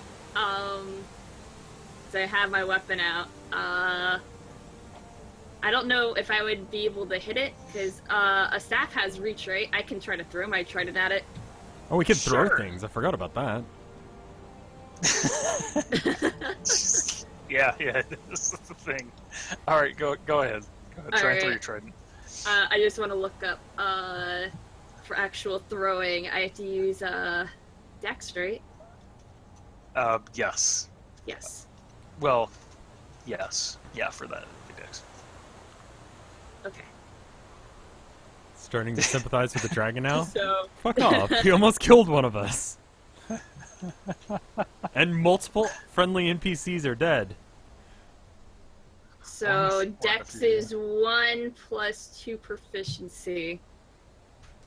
Okay. And, I'm still feared. But you know what? YOLO! Do it.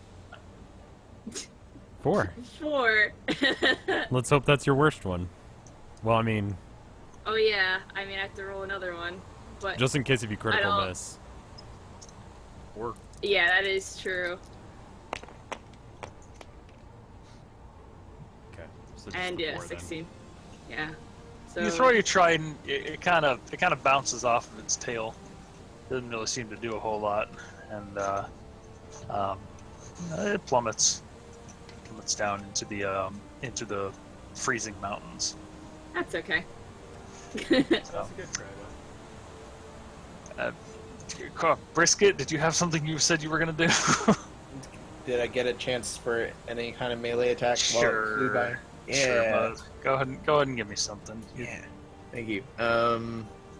So what? I just roll a d20. The normal roll. Um, Yeah, 'cause Yeah. you're not afraid. Chad, Okay. beating up on my dragon. This So is it's a standard roll. I rolled 7 plus my attack bonus 4, so 11. No, sorry, 11's not enough. Dang. Okay. I tried. All right. The boat begins to rock like crazy as the dragon takes its claws and just starts shearing one side of the boat. Pieces begin to just immediately just fall out. It's the stop doing that. Stop it. Oh no. Sorry, I'm trying to do something and it's kind of messy. There we go. Damn it. No. It's okay. Oh, hey, you can do that. Yes. So it starts to shear entire portions off the side. Wood paneling just being torn up like flimsy cardboard, and heavily favoring one wing at this point. The dragon immediately just roars, saying no more, and just runs as fast as it can.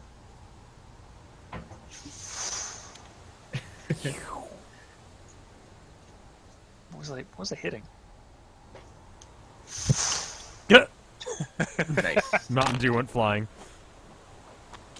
Oh, okay. Goodbye, Uh-oh. Mountain Dew. By Mountain Dew. No! I got it, guys. I got Okay. You saved it. it. Come, got it. All right. And the dragon takes off. What a Alana bitch. immediately grabs at the helm, and starts to try to pull it to one side. And as the crew members up above are still locked in combat with these dwarves, each one of the dwarves seems to just melt away. One of the clubs, one of the belaying pins that one of the sailors had, just passes almost completely through it, like striking a soft snowman, and just splatters snow and slush onto the deck. and the figures one by one begin to disappear. And sooner rather than later, the deck itself is just covered with slush and ice, and the boat continues to shake as it shakes. It shakes violently, with a lot of gripping the wheel, white knuckling it. And she says, "I'm not sure I can hang on to it much longer. Get below deck. Everyone, get below deck." Did you just kick the shit out of everyone to get down there, Brisket? No, Damn. no. Damn dog. It's kind of rude. The ship begins to career off to the side, and Gerald and Azana and Brisket run downstairs. Downstairs, they see a rather thrashed-looking thralled down there who is he looks like he's barely holding on. He squints up at you guys, and then turns and looks over to where Wendho is lying on the ground. Her wounds not nearly as prominent anymore, but she looks like she's in a period of rest. So tired, probably passed out from it all. Imagine you've all been to theme parks, right? Yeah. I don't have a random person here. It's never been on a roller coaster. Nope. Okay. Imagine the fear of feeling as though the boat is dipping over completely to one side, and instead of the ship starting to decrease its speed, it only begins to pick up. You hear frantic shouting across the deck. Alana's voice, possibly Viren's as well, and the impact that happens afterward is enough to send you all into a state of shock as you tumble forward into barrels, supplies, cots, materials, fish. I do have one fish barrel there. Yeah. And suddenly everything goes quiet. And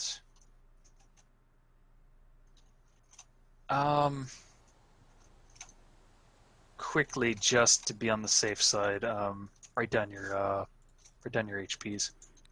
Yeah. So I guess the only thing I had. Do I need to write it down onto a separate thing? I've got stuff in my notebook. Should I copy that? No, it's cool. Here, I actually have a note card here. Gerald 24. I just want to do this just to be careful. Just in case if something 22. happens. Yep. Yeah. Azana 24, and then Winho 15.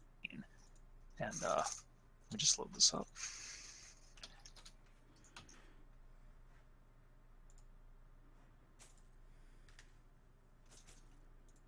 Oh God.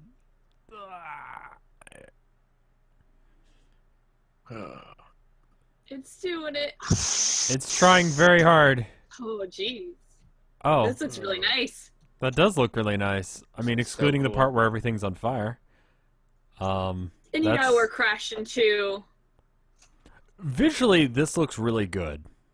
As far as aesthetics go. As far as our actual circumstances, not so much. No, it's awesome. There's like a waterfall. Yeah, this looks really cool. All right. And that is where we're going to leave off for tonight. Ooh. I know there was a really long combat, but you guys did very well. That was a tough combat to go through, and we will pick up with that right after we get back for our next session, Which will be in 2 weeks. It'll be in a couple weeks' time. Mm-hmm. Sounds good. You guys did very well. First combats, they can always take a while, whatnot. And this was also a very complicated combat. Yeah. Yeah, I was gonna say there were a lot of extra players involved. So Yeah, a lot of extra variables. So this isn't representative of a typical encounter here. No, because it's usually just like the party versus like an equal handful of guys, like 4v4, not 20v20 or whatever the fuck that was. Yeah. But I would like to say, you guys did a wicked good job, and go ahead and level yourselves up to level 4. Whoa! I was about to ask. I'm like experienced total. Oh. I mean, we almost killed a dragon. That's worth something. I went ham on the dragon. I'm sad the dragon didn't want to 1v1 me and try to like claw me or something. And I was like, I'll get you, bitch. Set yourself on fire. That. I mean, the wild magic looks really cool, and if I had anywhere near 13 charisma, I would totally class into sorcerer just to have wild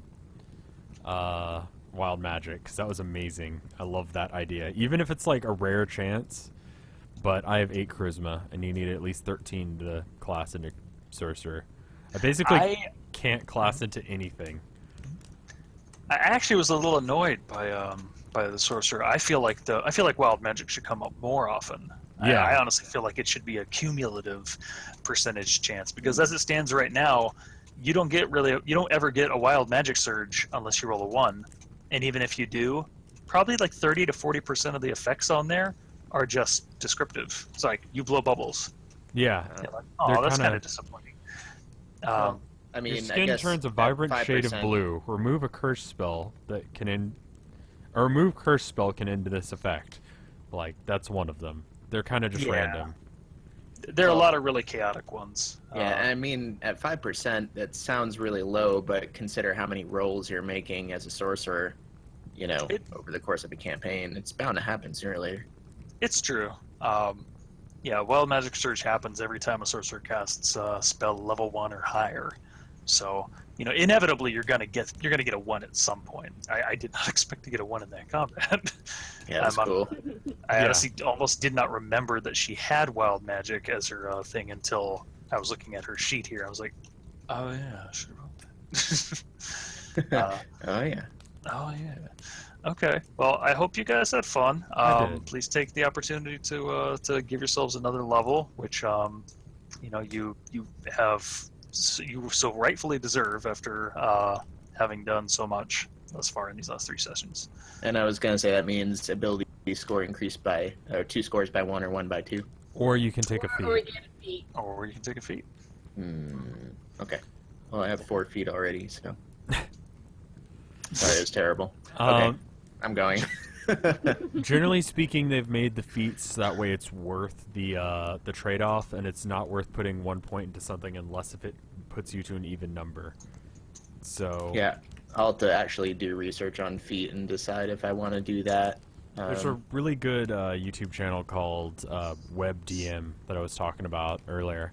That's you could just watch their Paladin episode, and that would probably do everything. They're total nerds, and they talk about 5th edition, so it's worth the time. Gotcha. Yeah. Okay, guys, I gotta run, so Okay. I'll catch All you right, later. man. Thanks for playing. See ya. Take care. Later, dude. Bye, guys. All right. Bye-bye. Good night. I don't know what to do with that. Ooh-wee. I mean, What? I was gonna take was it War Magic or whatever it's called that allows you to use a weapon in your hand while you're casting spells, but apparently I can do that as long as I'm using it one-handed, which I'm going to always because it's just objectively better, and also Yeah. that's more wizard.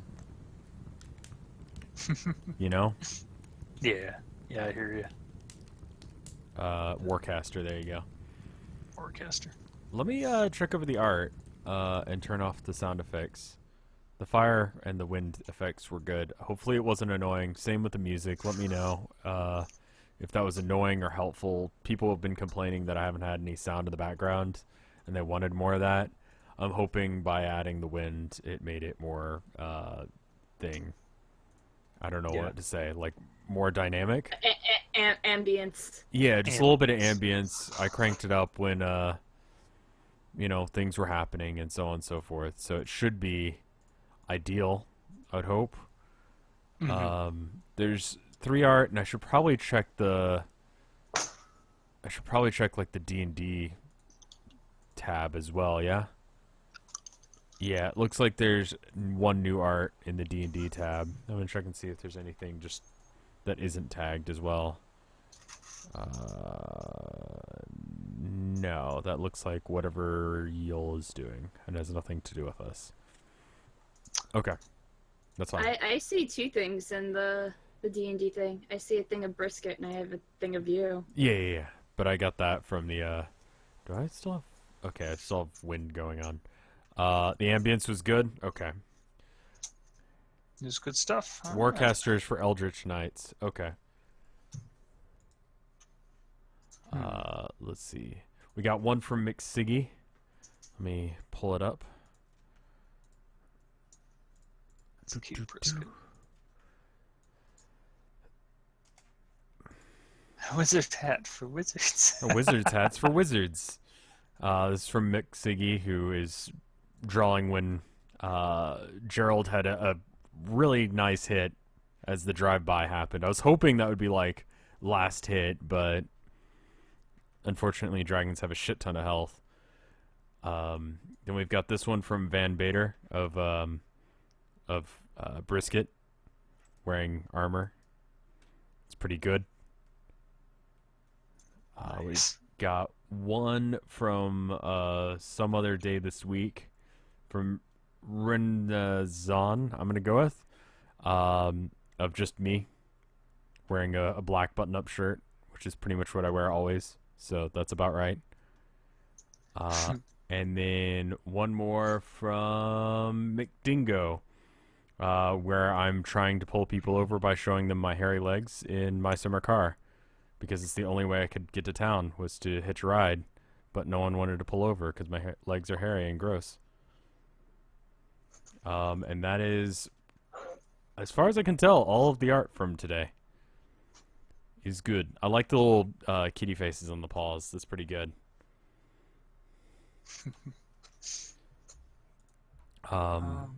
Is there anything you want to do or say? Oh, me? Yeah. No, I'm just pleased. Yeah. Pleased. That was good. We had fun. I thought we were fucked. I assumed that you wouldn't do that because you're not a dick DM who just wants to murder the player characters. But I've had ones like that. Think so highly of me. Well, you know what I mean.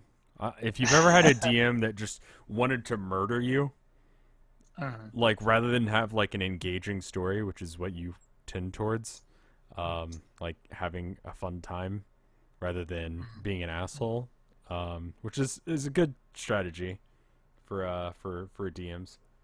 I'm keep trying to make this sound positive, but I keep being a dick. I'm very sorry. You're fine. Um, Fine, dude. Also, I was told that you can, I think a little bit like these heart counters we have here, that we can actually take some counters and make something for you to keep your like your spells. Oh, cool. On. So you could have a little counter that shows how many spells you have left for your I levels. would really like that. I I would know that I very only much have like 2 something like right that. now, but Yeah. I pretty much used up all of my spells and spell-like abilities, so I'm pretty much down to cantrips at this point. You'll have an opportunity, should you decide to take it to help get yourselves back up to that, because that was a pretty hairy encounter that I put you guys through. So, I'm definitely gonna ditch prodigitation for Mage Hand. I think that's a thing I can do when I level up, is to switch out spells. But I'll have to double check that. Yeah, you're able to do that. oh man, while we're still here, Yeah. I should totally roll like what was it? Health? Yeah. Oh yeah. Because we can do that. Or you can Alright. take whatever your thing is, if you'd You prefer. can take average +1, or you can roll it. I like to roll. I think that would be fun. Okay. Woman after my own heart. 7. Beautiful. 7. Good roll. Oh boy. No. How about you, Gerald? You gonna roll? I need to decide if I'm gonna multi-class into wizard or not, or if I'm just gonna stay with what I've been doing. If I Wait, do multi-class into what? into wizard, I can do that, but that's basically the only other thing that I can multi-class into from here. It would be a D10.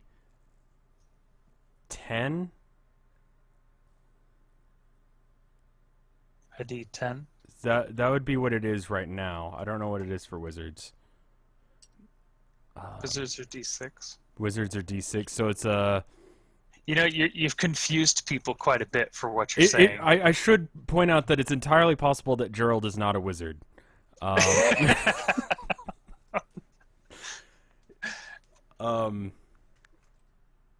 see. So do I want to take the? I don't know. I'll have to see what I've got as far as things that I get. I don't. I think I was looking at it, and there's really no reason to class into anything if you're this far into a class. No, that's not true. I actually think 5th edition is one of the better systems for dual classing. Yeah. Because you're not hampered so badly by picking a magic class late in the game or just wanting to get a little bit of magic. Right. I love seeing these reactions here about what you just said. I get really cool stuff at 5th level, but I'm 4th level. Mm-hmm. There's really nothing cool that you get with 4th level on anything. That's not true. You I get get ability score increase. Yeah, ability but you get that score regardless and/or, if you multi-class, right? Unless if you're deciding to not do that. That's beside the point. Level 4 is a pretty cool level. It is cool. And I may not take Warcaster.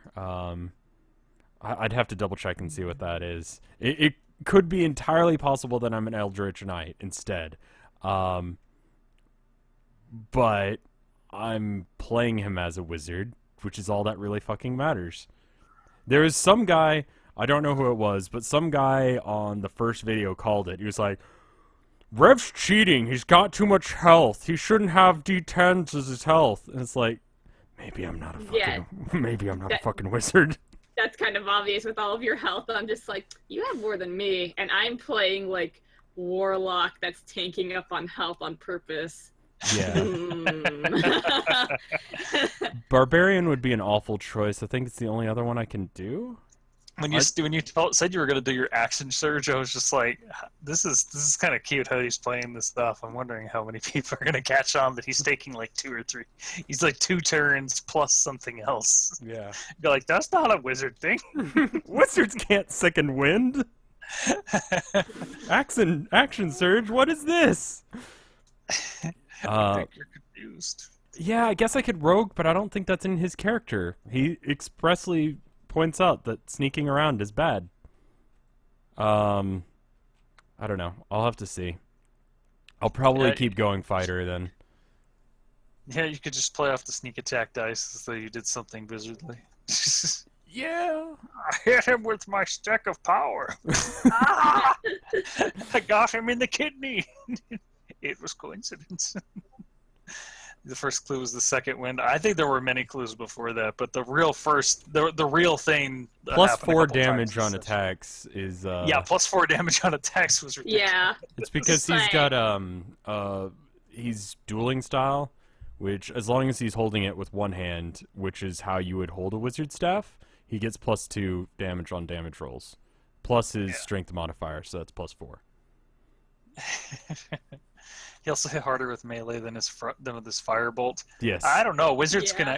Yeah, it's true, but wizards also do get like a D10 on firebolt now. They get comparable damage to.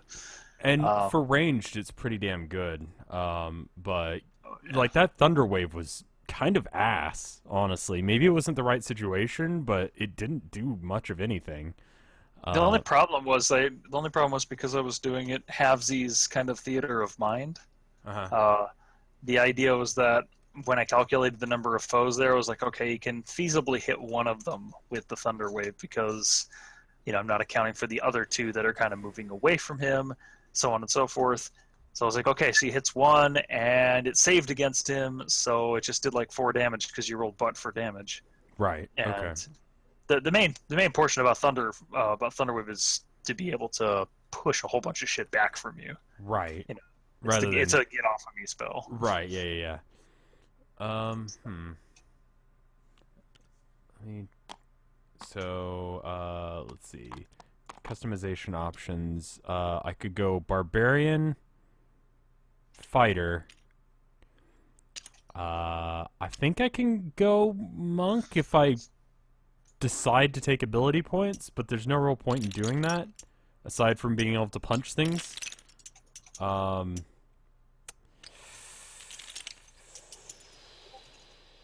Same with ranger, I think. I'd have to double check my scores. I can do rogue, and I could do wizard.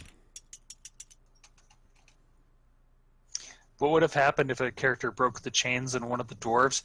The chains are there for an effect, because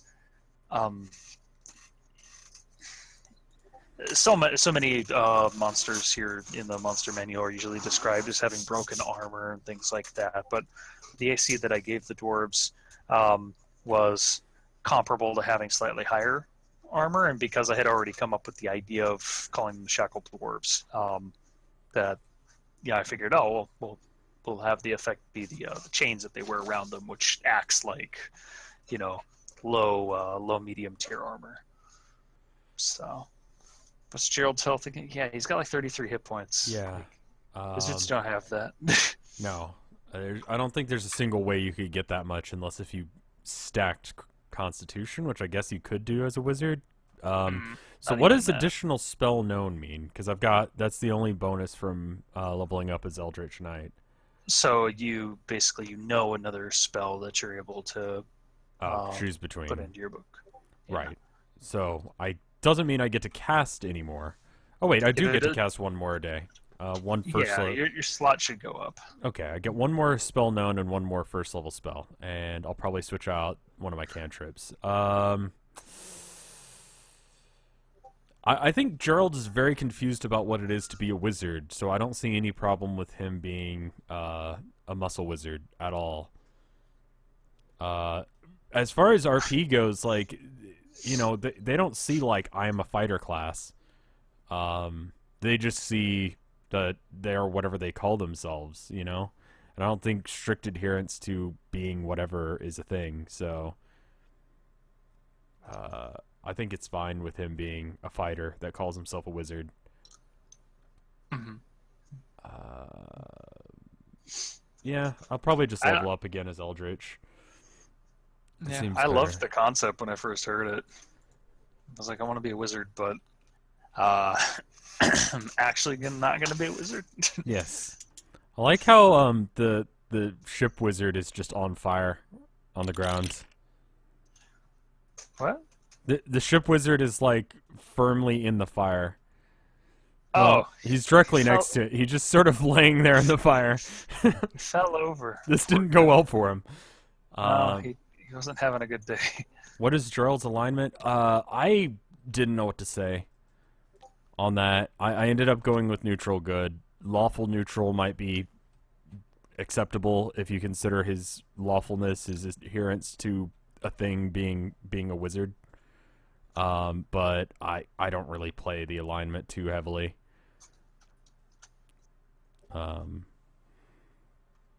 Yeah, we'll figure out what to do.